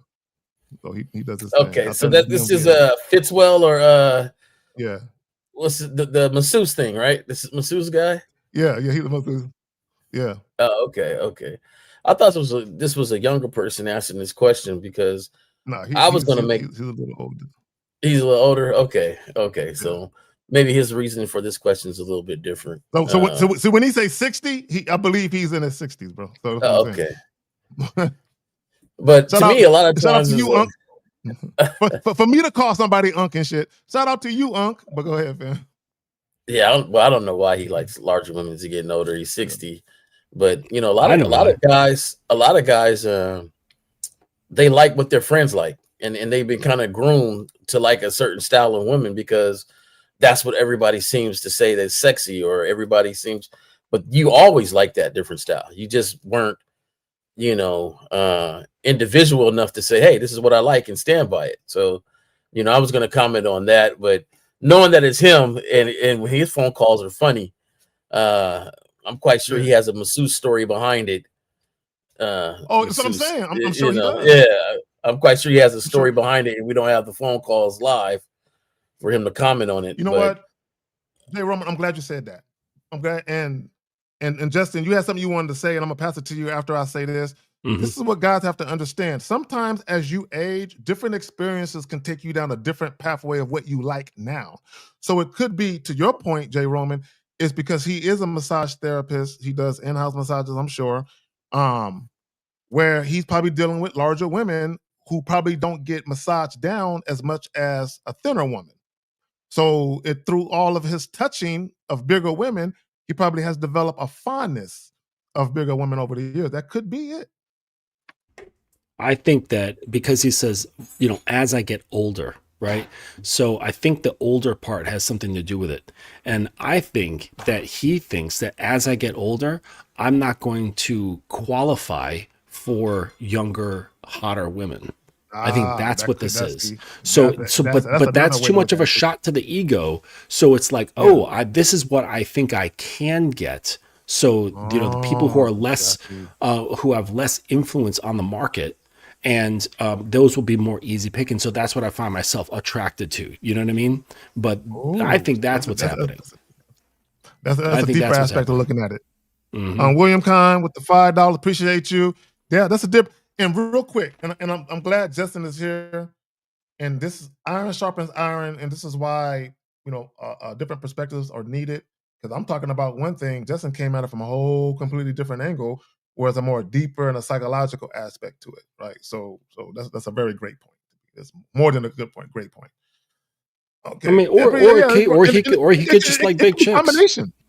Yeah, it could be a combination of multiple. He could just like big chicks, and that's just the way it goes. Like people's preferences change over time. Or shed the fact that he's embarrassed for his preference because society says this is what you should like, and then sometimes you get older, you don't give a fuck. You're like, hey, I don't care what nobody thinks. There you have it. You stop giving a fuck. There you have it. And that's another great point. Yep. So and that's another great point. He just stopped giving a fuck. So I guess the bigger thing is that he should just know himself and not ask other people why especially men, why he likes this or that, and just accept that that's what he likes and that's what he likes. If you're asking for a comparison, if other people have gone through this, who cares? It's only you, man. Like, hey. Yeah, do you? And you know what it is, both. You know what it is, guys. I think some guys behind the scenes they'll have sex with bigger women, but they don't want to make public appearances. And it could be he got over that and just said, "Fuck it, I'm gonna hold her hand." I'm gonna hold her love handles in public. Fuck it. You know what I'm saying? And my thing is, hey guys, if you like it, I love it. Do you? For years. Excuse me, fellas. I have to bounce right at this moment, so I just want to say thank you for having me on, and appreciate you guys, and everybody have a great Saturday. All right, brother. All right, take it easy, fellas. All right, peace. For years, man, my boys has been teasing me for my obsession for tall women. I like very tall women. I don't care though. Like I don't care what they said. I like them. Never did, bro. I don't know. There's something about what it is? Something about a 6'2", 6'3", chopping down trees. 6'4", walking it like hello. Chopping down trees, bro. I don't want to speak for you, but for me, it's like a lion taking down a wildebeest 3 times its size. It's just something about the conquest of that magnificent beast. You know what I'm saying? That Clydesdale, that Amazonian, chopping down trees, bro. And me, I'm 5'9", like 195, bro. You know what I'm saying? So I remember when I was in high school, I was fucking with this chick that was like 5'11". Yeah, probably weighed a little bit more than me, bro. And I'm like, ooh, girl, I'm gonna chop you down. It's just something about that, bro. It's like a conquest thing. You know what I'm saying? For me, that's how it was anyway. You know what I'm saying? I don't know. So let's get to this question though. It's just beautiful. Yeah, it is beautiful. It is. There's something about a taller, like a long legs, thicker legs. It's just, I don't know, bro. Just something about it. Yeah. Especially like the volleyball chicks. The volleyball chicks. Yeah. Volleyball, soccer playing chicks. There's something about them. All right. So let's get to this question. So he says, over the past couple months, I've been coming across a lot of women who are not compatible with me. What can I do to find more women off rip who are more compatible? Meet more women. It just be like that sometimes, man. It just be like that sometimes, bro. Meet more women. Yeah, guys, real quick, you cannot manufacture compatibility. You cannot manufacture that, right? Either that exists naturally within your interactions or it doesn't. So if you're not encountering that, you got to come across more women then. That's the only remedy. There is no other remedy but to come across and talk to more women. That's the only way to do that. They might have had a mud duck convention in your city you didn't know about or something. It just is what it is, man. So I keep stressing this. Number one, have fun in your life and the things you do. Number two, sometimes don't make it harder than what it really is. Like, hey, this ain't your month, man. That's what we used to say. It ain't your month. I used to go out, go to clubs, be hitting it. It ain't my night. All right, it ain't my night. Whatever. Tomorrow night might be my night. And that's it. And you'd be surprised. And it just, things should be taken. Wait. Hold on. I saw something that caught my interest. When you can't control this, things should be taken lightly. Like, hey, I can't control that. Where'd that shit go? Hold on, Jillian. I don't know who that question was in reference to, girl.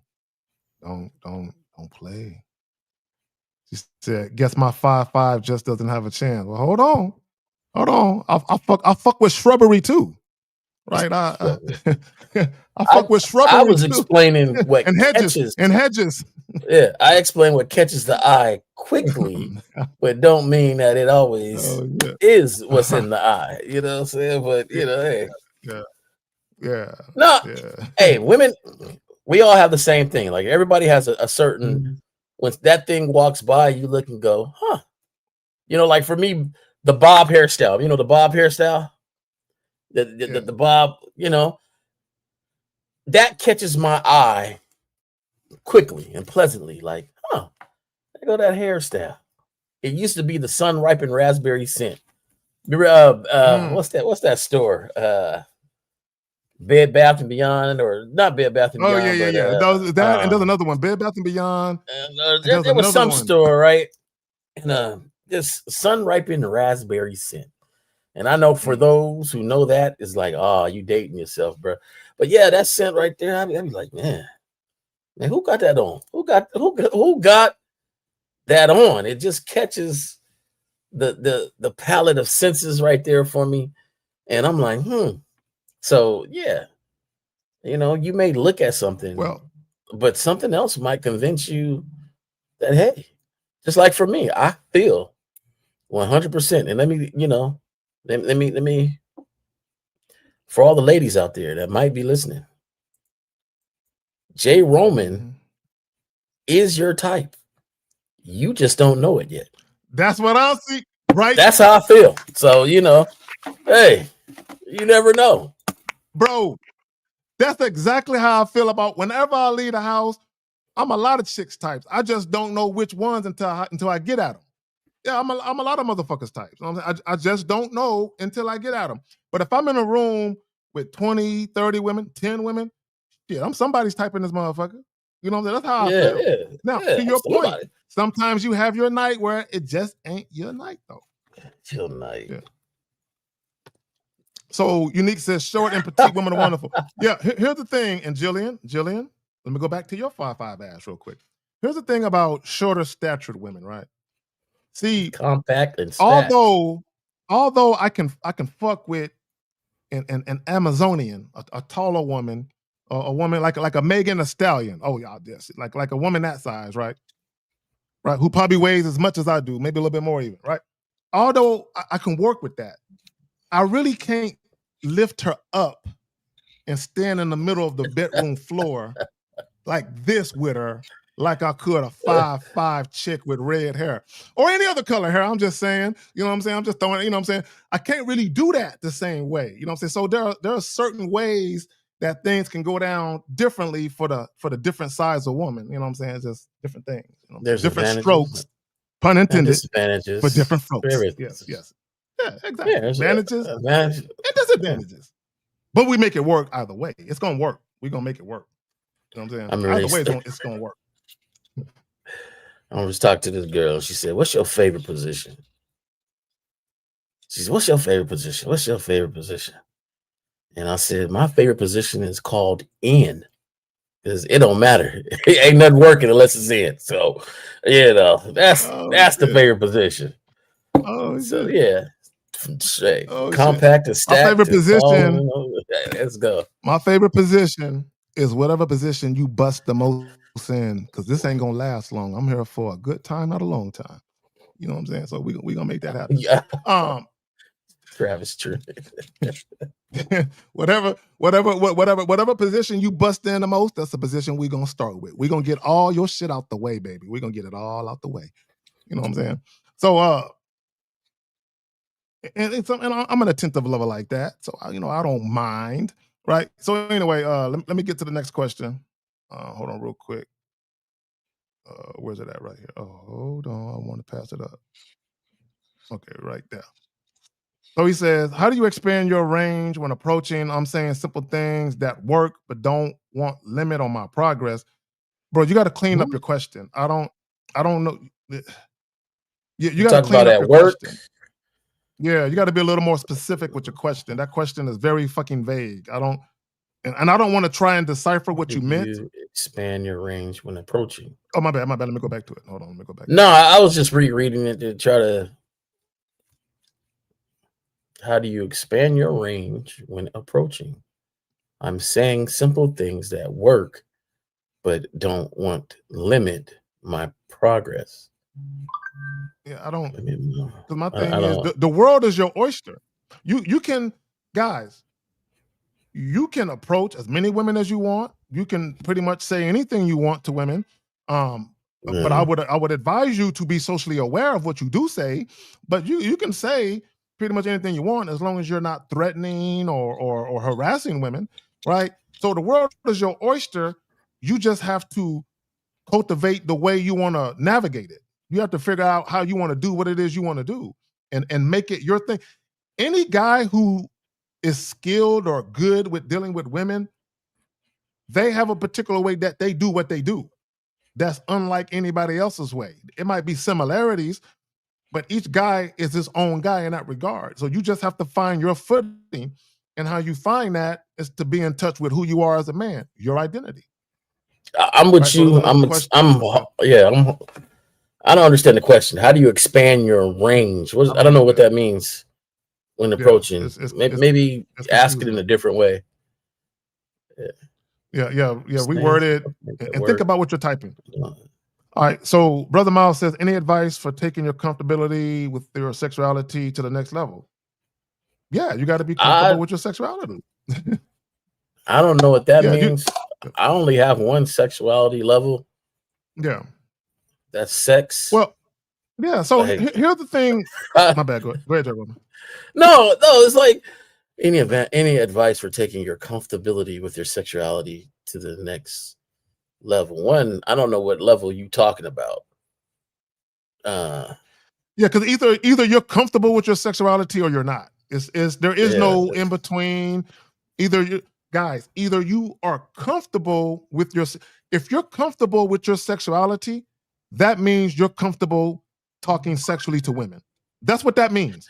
If you're comfortable with your sexuality, if you're comfortable with how you view sex, if you're comfortable with just that, you have no problem expressing yourself to women sexually. You have no problem with flirting sexually. Let me just talk about comfortability. When you have sexual confidence is just not your confidence in your ability to handle up in the bedroom. Sexual confidence is also about your ability to communicate sex. How confident are you at communicating sex in and out of the bedroom? So if you're not comfortable talking about sex with women you just met, that means you have no sexual confidence. If you don't have any sexual confidence outside of the bedroom, many women you encounter will also think you can't do nothing in the bedroom. This is what guys don't understand. When you show a lack of confidence with women, whether they come to the conclusion consciously or subconsciously, they're going to attach that to how you might be in bed. Only a guy who lacks self-esteem, only a guy who lacks insecurity would be bad in the bedroom. Because a guy who's good in the bedroom wouldn't be acting like this. I need guys to understand that. I'm just still confused about the question a little bit, because he says his sexuality. So any way to advance the comfortability of your sexuality to the next level. No, I just think he's not comfortable being sexual. Oh, okay. I just think he's not comfortable. He's not comfortable being sexual. Like if you were, this question makes no sense.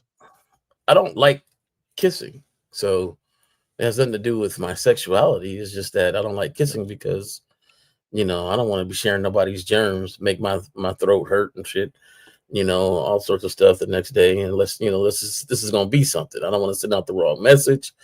There's a lot of reasons why people don't do certain things. The only way I could read this question is, let's just say, the next level would be going to a sex party or something. I don't even want to speculate on this question. No, a lot of these dudes couldn't. They couldn't handle sex parties. It's too much. Their ego A lot of these dudes, they wouldn't be able to keep their eyes above. They'll be too concerned with shit. Like they wouldn't know how to navigate that right. You know what I'm saying? It is always good to be concerned at them parties. But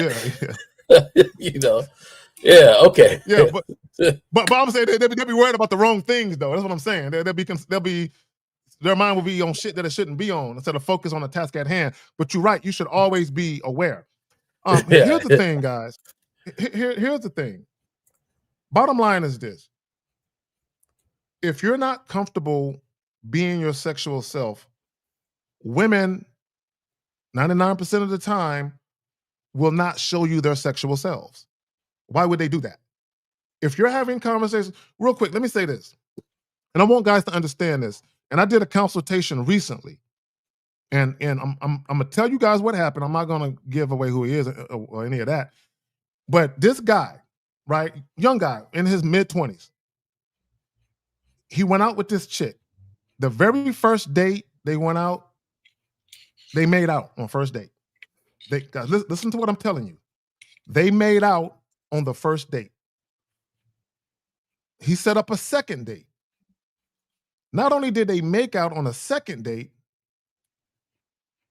but the woman was like grabbing on him, like pulling him towards her, like his face, like with her hands, like give me more, like I want you. And let me tell you guys what happened. He tried to set up a third date and she stopped fucking with him. She ghosted him after that. And some of you guys might be asking, wait a minute. She made out with him on the first date. Not only did she make out with him on a second date, but she tried to get even a little bit more into it. The reason why she stopped fucking with him, because she wanted sex to happen, and because he took too long making that shit happen, she said, he must not be good in bed, I'm done.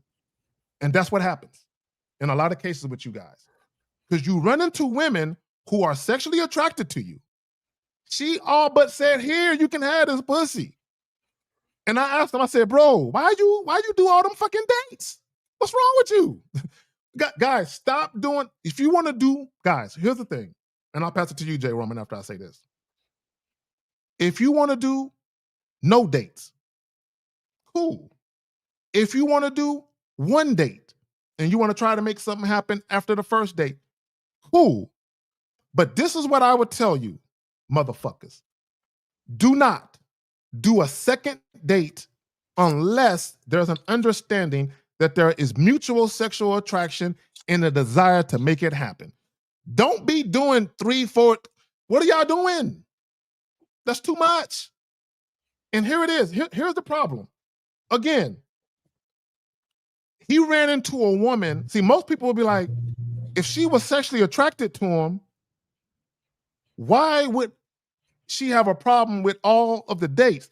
Ain't that what women want? All of that non-sexual shit? Yes, women want that non-sexual shit. But let me tell you, they don't want all that non-sexual shit too soon from a man they want to fuck. They want the dick. They're not opposed to the non-sexual shit. But if you're going to give them all of that non-sexual shit, they're more than likely going to take that from a man they don't want to fuck. But when they actually want to have sex with you, they're like, okay, buddy. Okay, the dates are cool, but what's up with you? So they're going to begin to think. And sometimes they could falsely assume that you suck in bed. You might not suck in bed, but sometimes women might think that because they're looking at you like, we've been kissing and touching and making out. What's up with you? So they might just say, you know what? I don't want to fuck them. Because another thing, let me say this, Jay Roman, I know I'm getting long with it. Another thing they might think about is, oh shit, what if he's not really a sexual guy? And what if I get too sexual? He might think I'm easy. So to avoid all those what if uncomfortable feelings, women might just auto-reject themselves. Like, let me just move away from him because I don't know what's going on with him and I don't want to stick around to find out. You got it, Jay Roman. No, I think the original, charm and I would say charisma will will fix a lot of those situations like that, because there is some sort of disconnect, especially if she seems to be sexually attracted to you in your situation there with whoever you had to counsel. But let's just say his rule was, I don't want to have sex easily. I don't want to have sex. No, he wanted to fuck. Couple of days. I'm just saying, like, let's just say No, that's no, that it's not his person, rule, and you're right. then that's your rule. Then you have all rights to have your rule. But to me, as men, we lead in all ways, and part of that leadership is even in communication.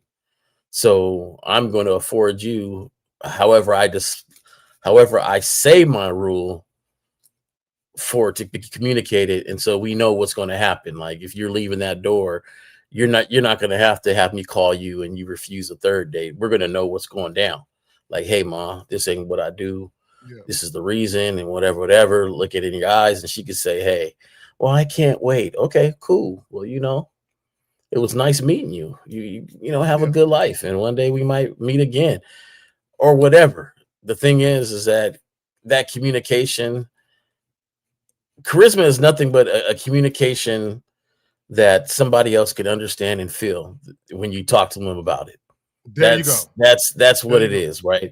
You saying in a convincing way that they understand and actually can rally behind it.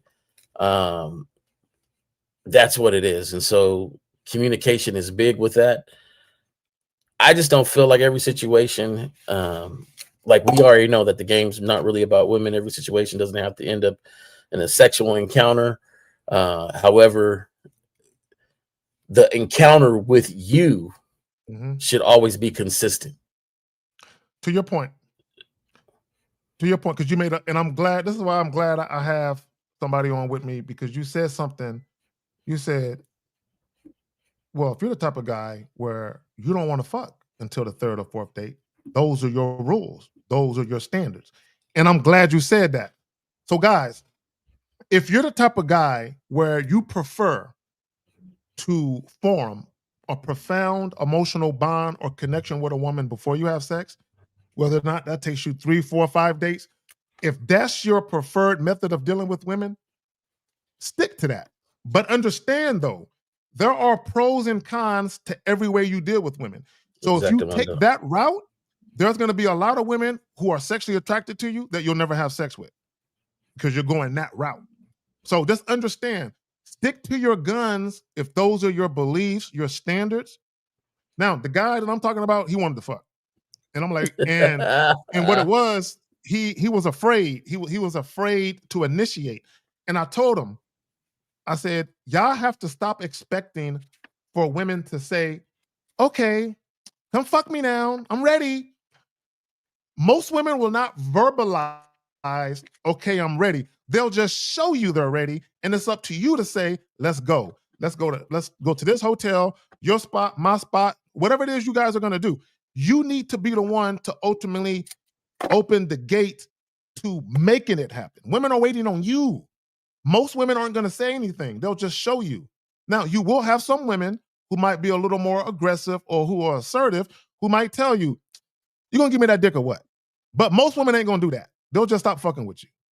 They'll just leave you alone. Like this guy right here, tone to toe. He says, same situation happened to me a couple weeks ago.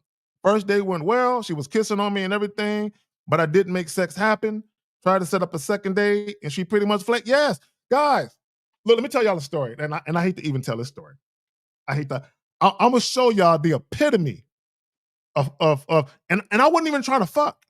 I was just enjoying what she was doing.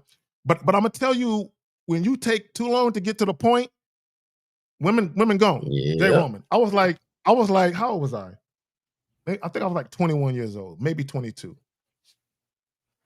I was living, me and these 3 other niggas was living with this chick. None of us was living with this chick. She had like a 2-bedroom, 3-bathroom, bedroom, townhome, whatever. So nigga, I got my shit in a hefty bag living with this chick, right? Right. We all in her spot. So I had a chick that I met at a club. Right. I met her like maybe a week before. This chick had her own car, her own spot, her own crib. I didn't have a car. I didn't have my own crib. She came and picked me up Yeah, this she crib should. She should. and took me back to her crib and cooked me a meal. Oh yeah. That's it for me. But I didn't want to fuck that day, right? I didn't want to fuck that day, right? She was attractive, Mexican chick, all of that. Why didn't you want to? Okay. Because I wanted to marinate it. I was on my Steve shit early. And I could have hit. And back then, you know what it was? You know what it was? Back then, I was fucking so many chicks. I felt like, man, I'm a chill. I'm a chill on this. Hey, be honest. You in the back of your head, okay? See, this is why it's important for people to be honest with themselves. Our subconscious are a motherfucker, right? In the back of your head, you probably looked at her and said, I could potentially like this one. Probably. Because she had her own shit. Yeah. And I like that shit. She was moving. I like, she had her shit. She was a young chick. She was a little bit older than me. I think she was like maybe 23. I was like 21. But my point is, I just like I like that shit. Now, I didn't necessarily look at her like a girlfriend, but I'm like, I'm not in a rush because I was already fucking. But this is what happened. Now, bear in mind, she picked my ass up. Okay, I'm sleeping on a couch. For you got to have money. You got to have this. She picked my ass up, took me back to her crib, cooked me a meal, nigga. She didn't cook a meal and share it with me. She cooked on my request, right? And then brought me back to the crib, and I never saw her again because I didn't fuck her. You know what I'm saying? So my point is, there are certain instances where women will be with you about fucking with you, but if you take too long, they're like, oh, hell no, I didn't pick this nigga up. I didn't fed this motherfucker. And he gonna make me wait for the dick? Fuck him. Well, that's basically how she treated me and shit. Oh, I had one that. Yeah. We talk about 5'5". I had a 5'5" cutie. Just a cute, innocent looking. So we went out and brought her back to my place, and I didn't want to do anything. I thought I was, I felt like I kind of this one might be a little different, But this I might be able to chill with this one. And so I wasn't in no rush. So, I took her back home late, had all opportunities. I had all opportunities, but she was quiet. She was really quiet, and I was on my, I won't say good guys, nothing, but nice guy. I was, I took her out. I knew her sister, we had some friends that was in common. And so, I tried to arrange another date and it didn't go down. And my boy said, dog, you had it at the house. Yeah. What's up? Right? Because I had my own spot. I was known to, have people come and stay the night. And apparently she had told him like, yeah, he's nice, but he didn't make a move. He didn't, do anything. He didn't. And the thing is, it's like, it doesn't matter when you act outside of your character. To me, it never goes well. It never goes well because it's false. Once it's falsified because, any other person, we went back to the spot. I would have went back there and came out dangling and stuff. So like, hold on, like I'm being super nice with somebody thinking I'm doing the good guy, nice guy thing. And that's not what she wanted. She didn't want that. She wants some dick. She wanted what she, and now I'm looking like with the egg on my face, but whatever. Something the fellas laugh about and whatever. So, but that happens, bro. We all go through it, and sometimes you have a chick, you're like, you know what? I'm gonna put her in I'm gonna marinate that category. I'm gonna go ahead and bang that out real quick. It's just something about her. I just kind of want to see. I want to see what's up. And sometimes in your quest to see what's up, she like nothing anymore. So here's the thing. And here's the funny thing. I just find it funny. The duality where you have women say, "Oh, if a motherfucker mentions sex too quick, I'm out of there." And then you have some women, if you don't fuck me quick enough, I'm out of there. So I just want guys to understand the duality in women who say, you're not fucking me quick enough, I'm gonna stop talking to you. And then you have other women that say, you want to fuck me too quick, I'm gonna stop talking to you. Yeah. Just understand that. But I had girls like, you know, I mentioned sex, bring it up and try to do my thing, and you know, it ain't cool. They don't, like, I don't like that, and you realize, it's just me. Okay, like guys got to understand, like every girl ain't gonna like you. Every girl ain't gonna be down with how you are, but it's better to be who you are to make sure you find the ones that really do fuck with you the way you are. And I think that's the thing that you got to understand. Jay Roman, like, go ahead. I'm gonna throw this question up there. If you can answer it for me, I'm gonna come back and give my commentary to it. I'll be right back. How much of your mouthpiece do you think comes from your energy within versus the words you say? And do y'all have any tips to ensure your energy is always on point? Okay, you might have to explain this one a little bit more to me, because the energy, to me, they coexist with each other. Like the way you say things matter, and the energy that you bring to words matter, but also the words that you use can intrigue somebody, and you put those two combinations together and it makes up that personality that you have. I think I mentioned it before when I usually give instructions for a lady to call me or something like that. I never say call me at 7 o'clock. I never say, hit me up at 7:30 or anything like that. I always go off like, hey, call me at 7:23 or 7:13, or I always use an off number. Right now, I can say it dry like and be like, hey, call me at 7:13, 7, and it won't go off, but I'll say it in a way like, hey, you know what?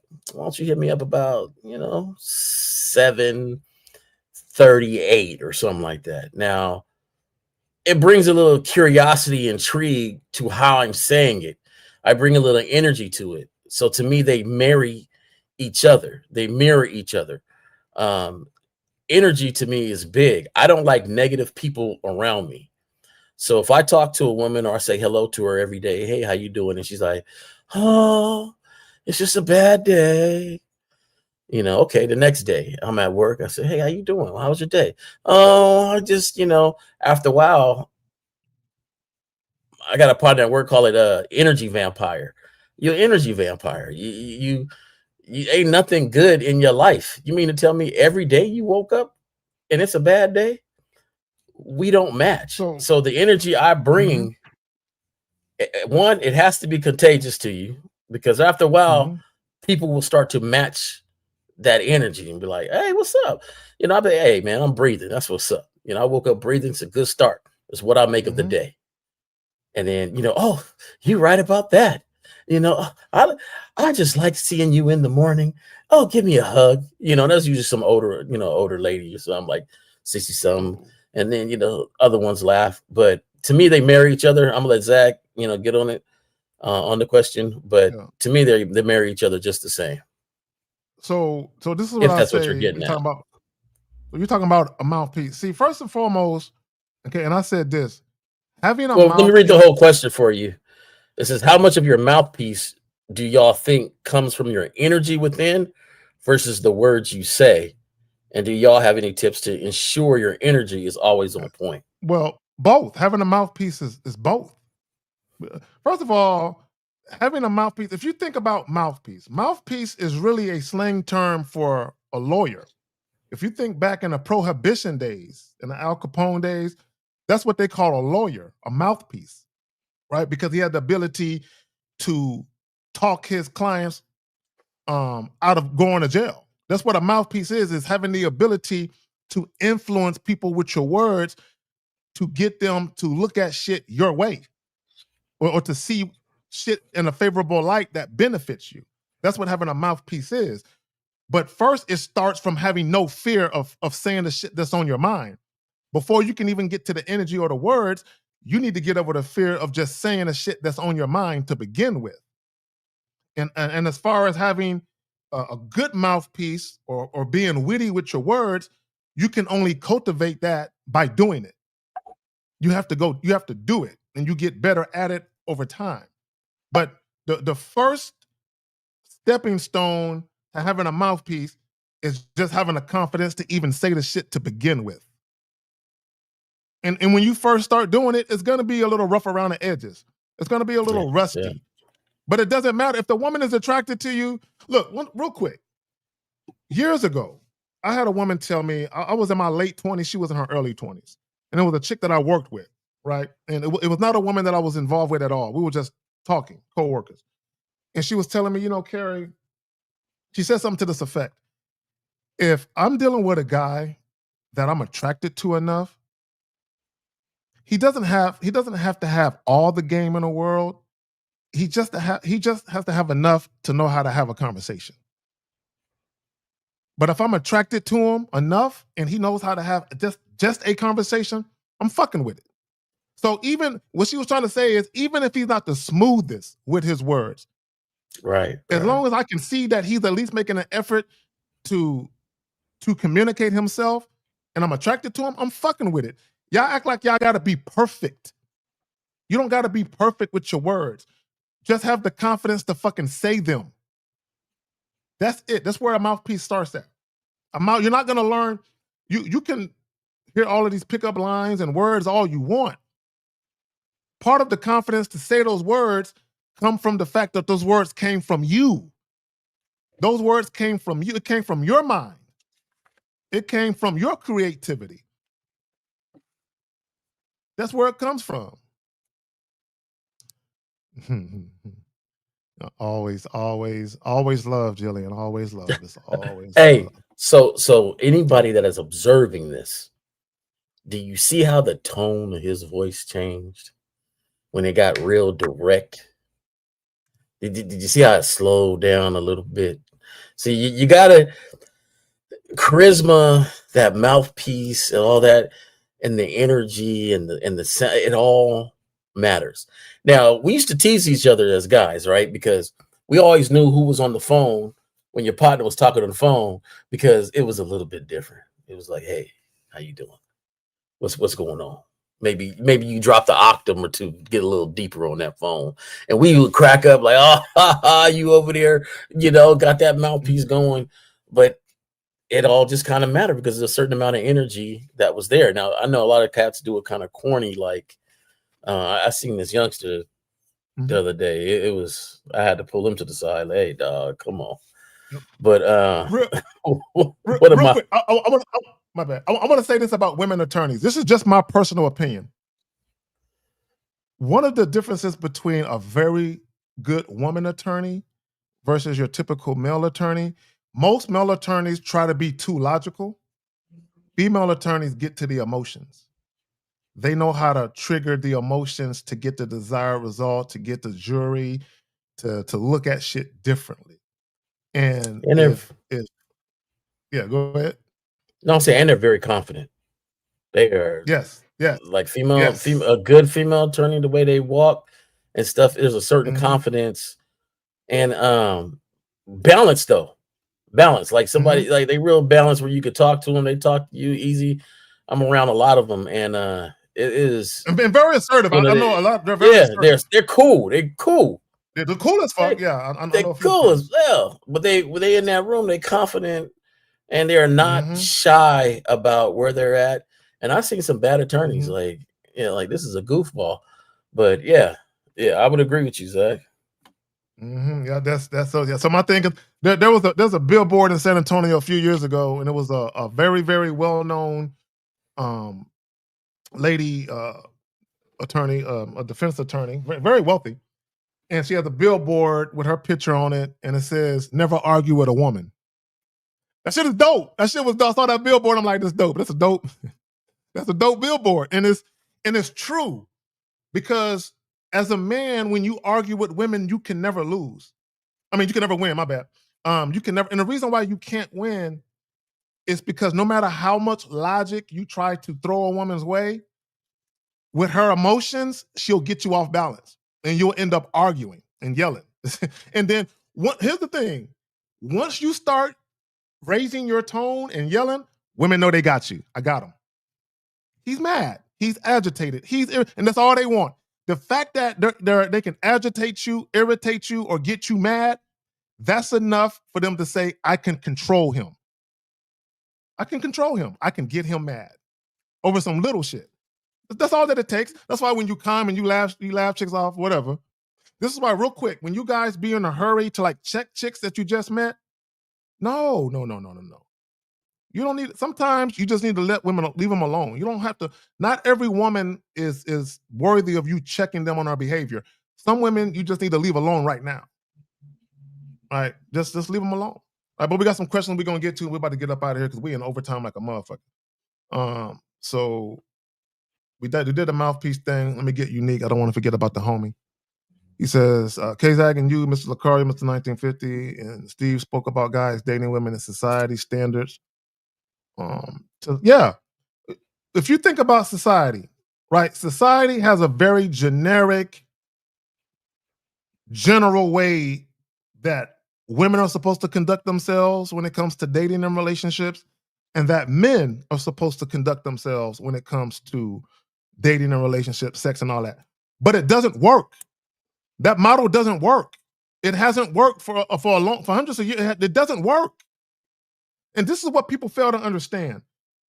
When you throw in emotions and you throw in people's true animalistic desires, those are all joker cards, bro. You fuck up the shit. See, when you think about how society is ran, they try to structure it in such a way where logic rules the day, where practical thought and making and those things are important, but you can't take out the human element and emotions and attraction. You cannot take that shit out. And when guys talk about, oh, all you need is looks, money, and status, when you do that, you take out the emotions of attraction. You take out the human element of attraction. You take out the animalistic nature and true desire of attraction, and you can't do that. You can't take that out. No matter how much women talk about, oh, I'm only fucking with these niggas with money, those women experience true, raw, animalistic desire too. Independent of the money and the status and all that, you cannot take that shit out of the equation. And as long as that shit exists, men with game, men who have social skills will always win in a dating game. Always. My bad, fam. I'm going on. No, man, the way you put that right there, I thought you was gonna drop the mic and end the show, because that was a hell of a line and sentence, and it's true. And I'll bring it back. Let's unpeel this onion. Let's unpeel the onion and go on a scenario of twins. You got twins that look the same. Let's say they both are millionaires, got the same car, got the same money, got the same house and whatever. Like, what's going to make them apart and different than the next person? What makes them? It's their personality. It's the way they talk. It's the way they say things. It's the way they approach situations. The way they make you feel. As I'm talking about the man, or feel as a lady, make you feel in that boardroom, make you feel when you conversate with them, and that has nothing to do with the money. And that's the difference between one person and another person. There is rich people or people that got money or people that's well off. But what makes a difference is the personality. The difference between, man, I really like that dude over there, man. J. Roman's hella cool, man. People like your energy. I call him. I talk to him and say what's up. Like, it makes a difference. It makes a difference. And you guys see it all the time. You guys see it all the time. Don't take society's look. Take your friends' look. You start counting your friends. You guys all are hanging around like, and I'm not saying me and you. I'm just saying like people in society, whoever's listening, you got a group of friends.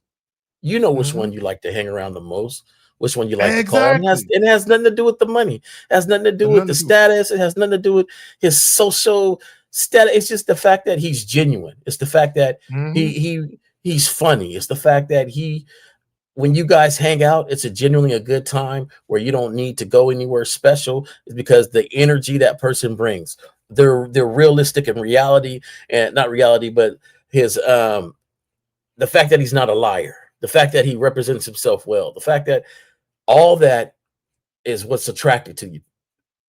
You know, Mhm. that's what matters. But all of a sudden, when we go to the dating world, we say money, status, all this Mhm. is what really Yep. matters.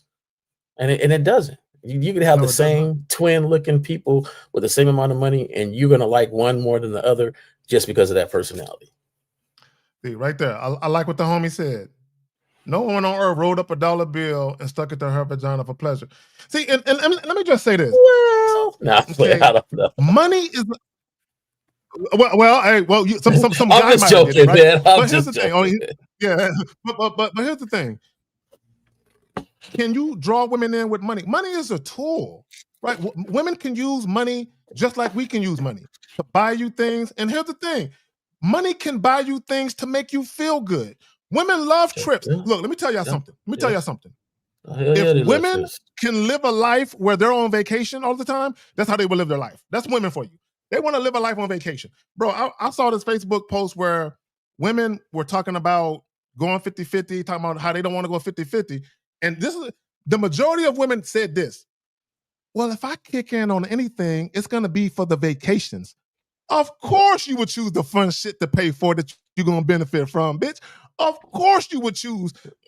I'll pay for all of the vacations. Of course you would. And leave all the real shit to the nigga. Of course you would choose that. And that's women in a nutshell. By and large, exceptions aside. They want to be there for the fun shit. You know what I'm saying? So, of course, if you can give a woman a life of leisure, for some women, they might have to think about that shit, right? Now, but the reality of it, though, is this, to the homie's point. Women's pussy don't get wet like that for money. Now, don't get me wrong. A woman can get excited about some money now. She can get excited about what a nigga can do for her with somebody. Don't get it twisted, right? And the thing she could enjoy with the money could evoke her to exchange some shit for it. I don't know, sexual favors maybe, right? I mean that could happen. I heard that happens from time to time. You know what I'm saying? If you got the right money, you know what I'm saying? Some chicks might give you a little taste, but that's called negotiation though. That's not sexual attraction. That's not sexual. If the only way women are gonna fuck with you is for you to take them out on dates and or spend money, that's not true desire. That's not what that is. That's negotiated, whatever the fuck you want to call it. Negotiated sex, negotiated time spent together, but it's not genuine, right? So let's get to this next question. We're about to get up out of here because I know we over like a motherfucker. So he says, I noticed that I tend to run away from conversations when things slow down. Things slow down because you're not leading the conversation. And I'm trying to think of the next thing to say. How do I know the difference between awkward silence and lack of interest? The problem, the Baller 97, is you're not having an honest conversation with women. That's why. See, guys, the only reason why you run out of things to say is because you spend so much time talking about indirect shit in a passive way that you run out of things that you think you can say for her to show you she's interested. See, y'all think y'all can have a very friendly, platonic conversation asking a woman about her day, where she's from, her family dynamics, and you think because you're showing that you care about those things, which you really don't, you think she's gonna show you some level of vulnerability and open up to you. No, if you wanna see a woman's true response, flirt sexually. That works every time. If you flirt sexually with a woman who doesn't want you to flirt with her sexually, she's gonna show you that. Period. Stop being scared, the baller. Your issue is you're scared. You're scared to have a real conversation with women where you let it be known that you sexually desire them. Period. So it's not about the conversation slowing down or whatever. The woman isn't interested in anything that you're saying. So she's not engaging you. See, guys, the way conversations work is you say something to the woman that piques her interest. She's intrigued by what you said. So she engages you because she's very much interested and curious in what you're talking about. The baller, you're not talking about anything that's intriguing to the woman.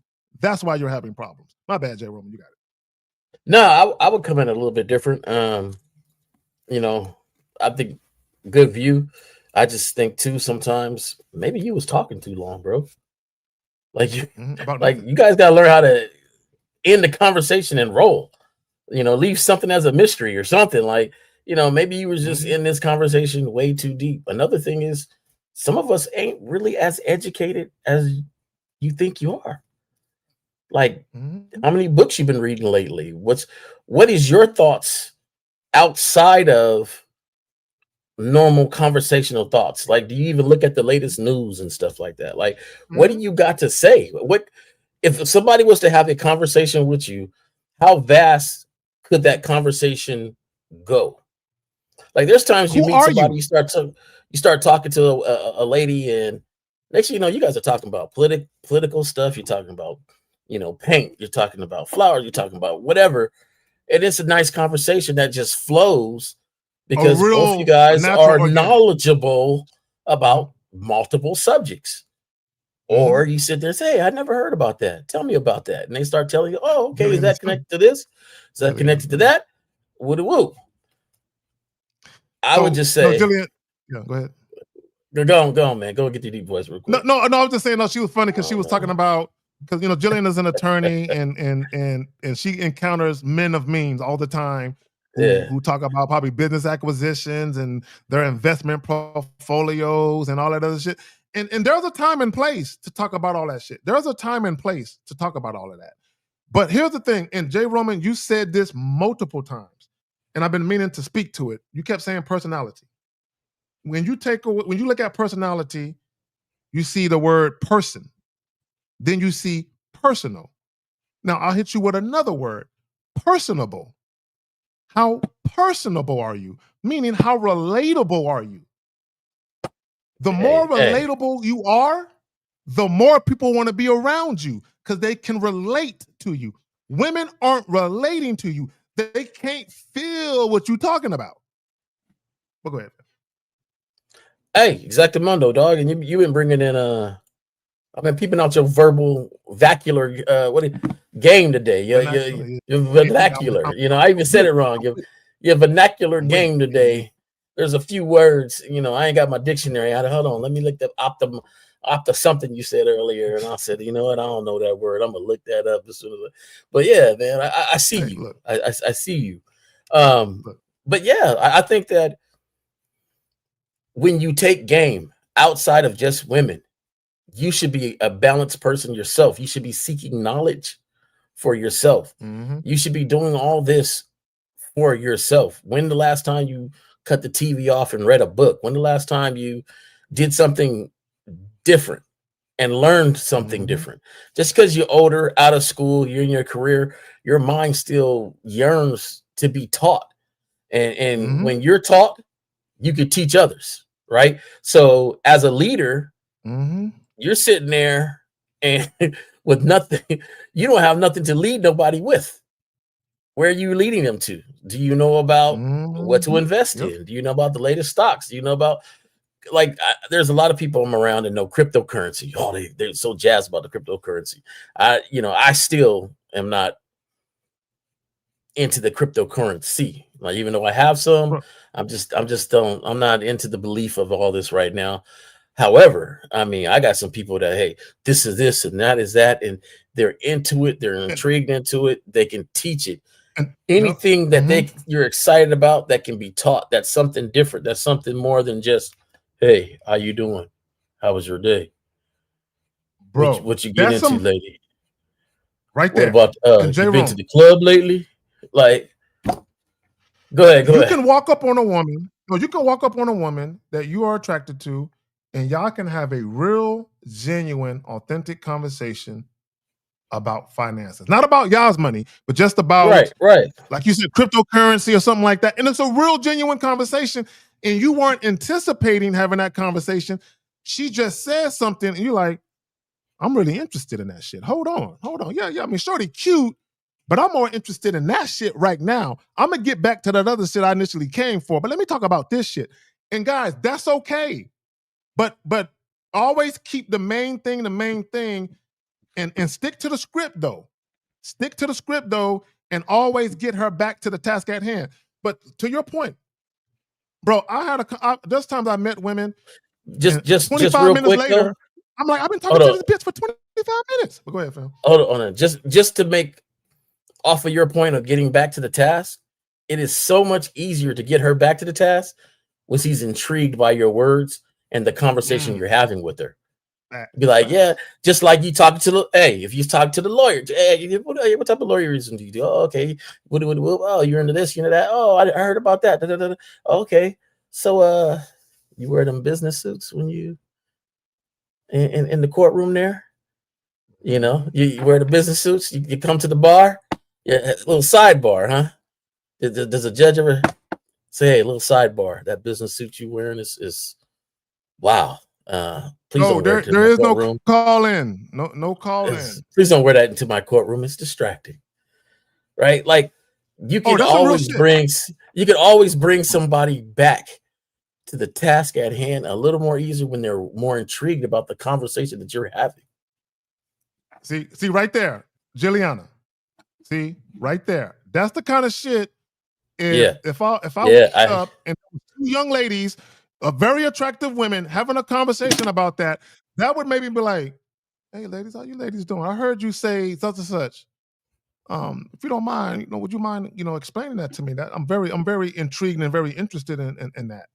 And I can have a real genuine, even though I'm visually attracted to these women, and I might be looking at them like, shit, they can get some dick. I can put that to the side and have a real conversation about something that intrigues me. I would be intrigued by that shit because I'm into investing. And if it's something I never heard of, that knowledge I don't have, I want that knowledge. I want it. And if a woman got it, I'll get it from a woman. It don't got to be from no man. Yeah. Right? If a woman got some knowledge I don't have, shit, what's up? Anyway, man, real quick, man, let's go ahead. Go ahead, Jabram. No, I just said that, the art of conversation, majority of times begins with you, the individual, and the type of conversations you can have with anybody. I had a whole conversation on this lady. She came in and she was like 60 something years old. Okay. No, I'm not into the 60 something year old lady.